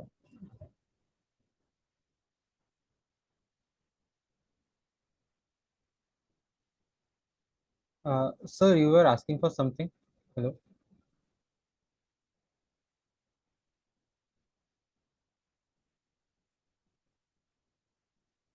Hello.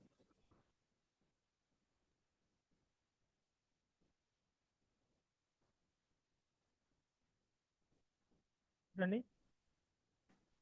So I was asked for something. Can please that Yeah, be he was. repeated? Yeah, he was asking about the proposed technique used in your paper. Uh, What are the techniques used in your paper? so we mainly used Arduino Uno for the code development, and the hardware components are uh, this LCD display, ECG sensor, temperature sensor, and uh, Max 30100 pulse oximeter sensor, and some wires for connection.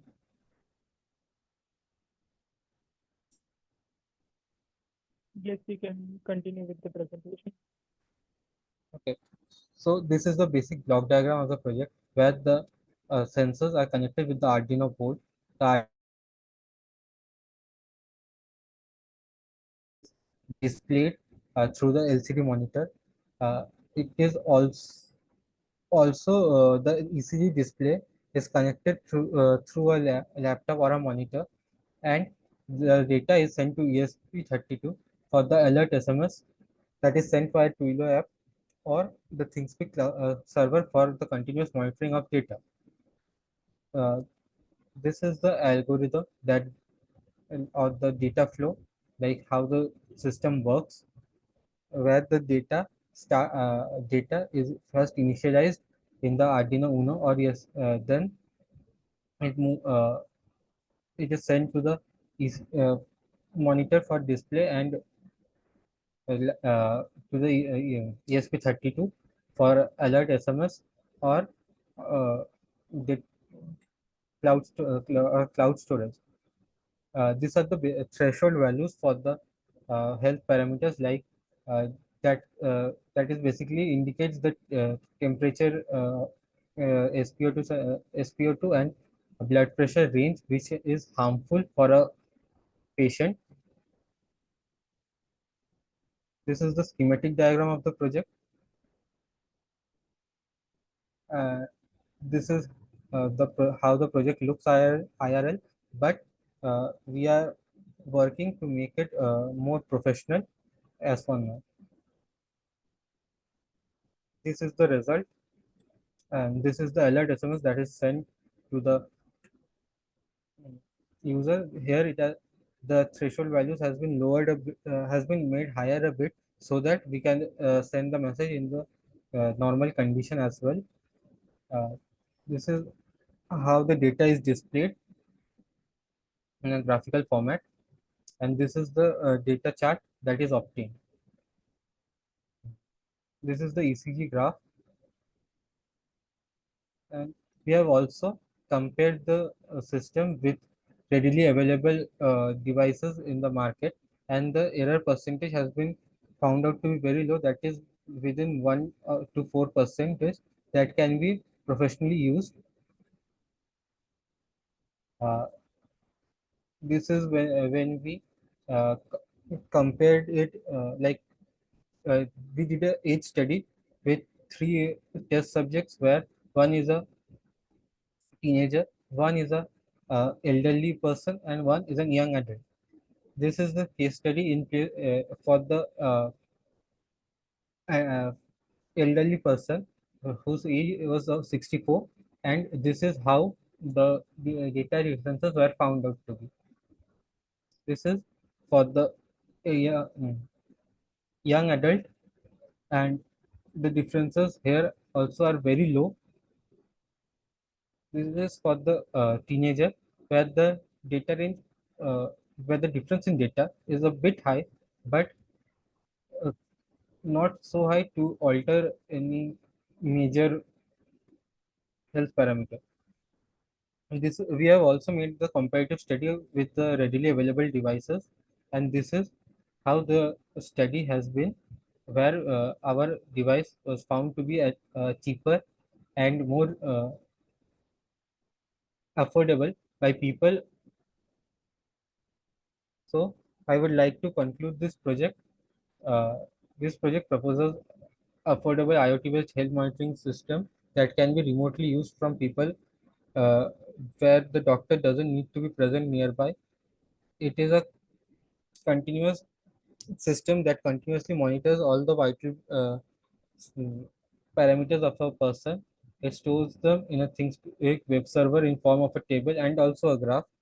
And in case of an emergency, an alert SMS is automatically sent to the mainly three people, that is the family member of the patient, the ICU in charge, and also the doctor whom the patient is prescribed to. Uh, uh, Thank you. I would like to end my project presentation with this, and would invite any questions that are likely to be asked.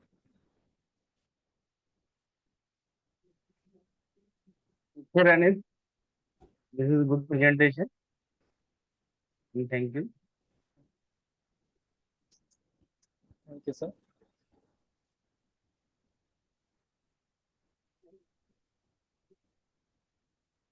Thank you, sir. We have our next presenter, Mrs. Pranali, with the paper titled Context-Aware Proactive Algorithm for Recommendation Based on Internet of Behavior.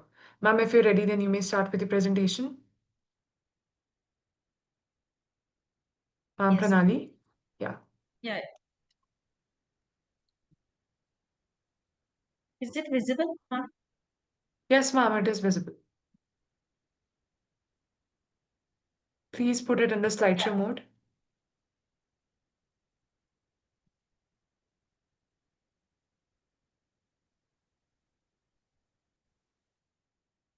Yeah. Is it visible? Yes, Yes, ma'am. visible. Yeah. I am Pranali Chavan, System Professor in VIT.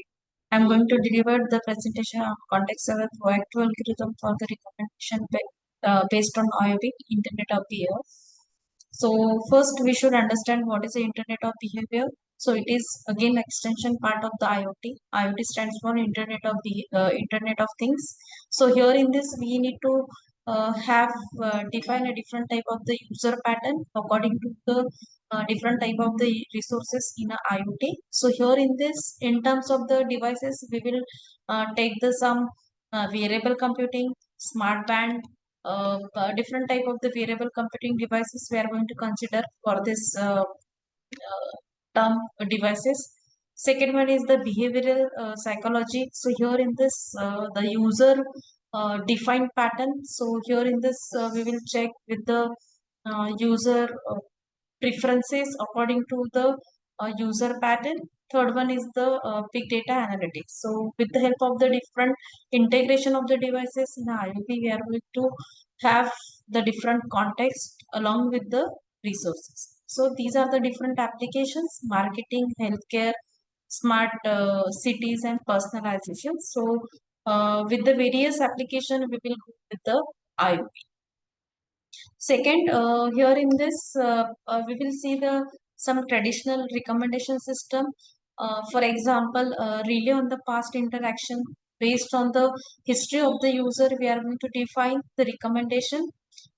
Secondly is lack real-time adaptability. So here in this, uh, we need to define the recommendation in terms of the real-time data, and according to that, uh, we should provide the recommendation to the user. So the context for the proactive context here in this, we will have the time, location, mode, active effectiveness of the user choice. So according to this context, we are going to define the particular uh, recommendation according to the situation, according to the location, according to the user preferences or the activity. So these are the different contexts we are going to consider for this project. Then the proactivity. Here in this, the system anticipate the need before user make the request. So, uh, for example, proactive recommendation means what? Suppose there is a person which is out of the city, and he is all time has a something health issue. So at that time, he will get some emergency uh, help at that time. So the proactive means what? The system will automatically detect the health of the user, and according to the health of the user, he will send the recommendation to the relative, to the family doctor, or to the uh, nearest one. Okay, so in this way, the proactive recommendation it will provide basis on the user request. So these are the different IOP is provide like behavioral insights, some psychological triggers, some environmental context. So here behavioral pattern means what? Suppose in a office we want to go to the lunch in between the middle time of the office work, right? So but due to the rainy, it is not possible to go out for the dinner or the lunch. So uh, there are the different type of the options. So we can order the food from the outside, otherwise we can take the umbrella, otherwise we can take the car. So these are the different type of the options we have. According to this, it will recommended us what type of the action is going to perform by the particular user. Psychologically trigger, that means is the time is for the lunch or not. So this type of the behavioral uh, it will observe by the user with the help of the different variable computing. Environmental context, we will check the given user is having lunch time, that time will take. Otherwise, for example, there is a rainy, there is a some what we say the environmental factor it will check, and according to that he will provide the recommendation. Enable system to the personalized. Yes, it is definitely it is personalized system. Yeah, it is user intent, the predict the future behavior. Many times it may happen when we go for a Amazon such type of the application we use. So at that time, suppose we add the cart some item related to the electronic device. So he will give us the some suggestions. Otherwise, if you purchase some cosmetic product, so he will suggest us you can buy this one instead with this atom. So these are such type of the real time system it will work. This is the basic architecture for the proposed work. So here you can see, here we have the cloud computing layer. Here we have the two options. Either ways, it will go with the online processing, or it will go with the offline processing. So here in this, we will get the all product nearby the relatively to the according to the user location. So user preferences, these are the second one attribute it will consider. Third one is we need to have the current product user currently is available on the given rated for the particular product or not. Fourth one is having the get all the products related to the user preferences. So according to the like unlike, we will check with the product to the user, and according to that he will have the different type of the content, different type of the product list which is having the in his choice list or not. Next is the recommendation engine. Here in this, we will have the different list along with the detail of the product, and according to that, the choice of the user, availability of the product, and it will integrate with this list, and it will then it will throw the recommendation according to the user list. So this is the main motive for the proposed work. Now, with the help of the machine learning, we integrate all the contextual data, for example, time with a different location. We will have the different user pattern. According to that, we will have the different type of the uh, uh, choices from the user preferences. So these are the four different parameters we are going to consider. So with the help of the machine learning, we are going to calculate the different here you can see the logistic regression with the it has the accuracy, precision, recall, and F1 score with the classification summary. Same for the decision tree, same for the SVM, Navy bias, and the random forest. So these are the different get accuracy. Uh, According to the data set, we will have the 51 unique entries with the having some. I take the example of the healthcare recommendation system. So here in this, the data set, it has the 51 unique groups. According to that, 300 unique names are there in a data set. Here you can see the some trait type 2 is this is the which having the physical exercise, the weight of the particular reduction along with the not able to reduce the diabetes, right? Along with the it will having the some stroke in the patient with the high blood pressure, heart rate problem. Another it is having the improve the immunity. So such kind of the some treatments are there, some medicines there, and according to that will analyze the pattern of the user, and then it will showing the accuracy to the particular uh, for a particular user.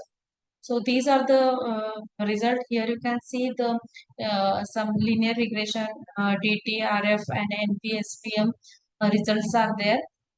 Here we have the overall performance comparison with the different type of the algorithm, the machine learning, and these are the references which we used having the some concept.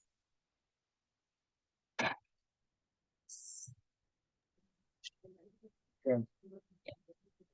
Yeah. Any questions? One question from my side. Yes, sir. How do you address the privacy and ethical concerns when collecting and analyzing and using the behavioral data Yeah. from IOB. We are going to take the real-time data from the smart band, suppose. So obviously the smart band is having its own variable computing devices. So only for a particular that devices we are going to fetch that data, and then we are going to apply the different machine learning.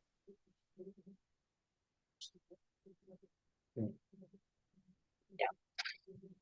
Thank you. And yeah, this system is only updated for the single one person. It is not, we can say, the uh, publicly having, like, if my band is there, I have some family members contact number. So only the recommendation will pass to the that particular person. That's it. Yeah. Thank you. Yeah. Thanks. May I stop the presentation now? Yes, ma'am, you can. Thank you. This brings us to the end of our presentation. I sincerely thank our authors for their excellent presentations and contribution in this session, and all our participants for being a part of this international conference. I hope this session was informative enough. We, on behalf of the whole team, thank you for your presence during this 10th version and all the previous 9th version and versions of the conference. We will be happy to have you in the 11th version in 2026. All the presenters will be getting their digital certificates through email within 2 working days. Furthermore, all the papers have been already forwarded to the Springer. The publication will be live within 7 to 8 months. Kindly cooperate with the team of ICT4SD 2025. I'd also like to thank our session chair. Just a second.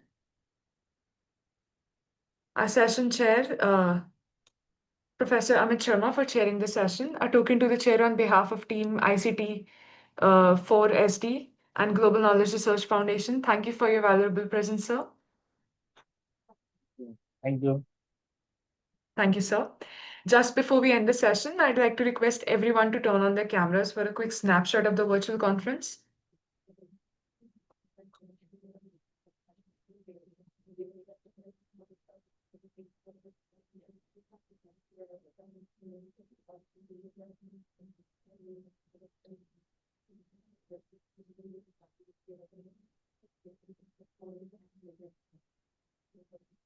Thank you, everyone. Stay safe and take care.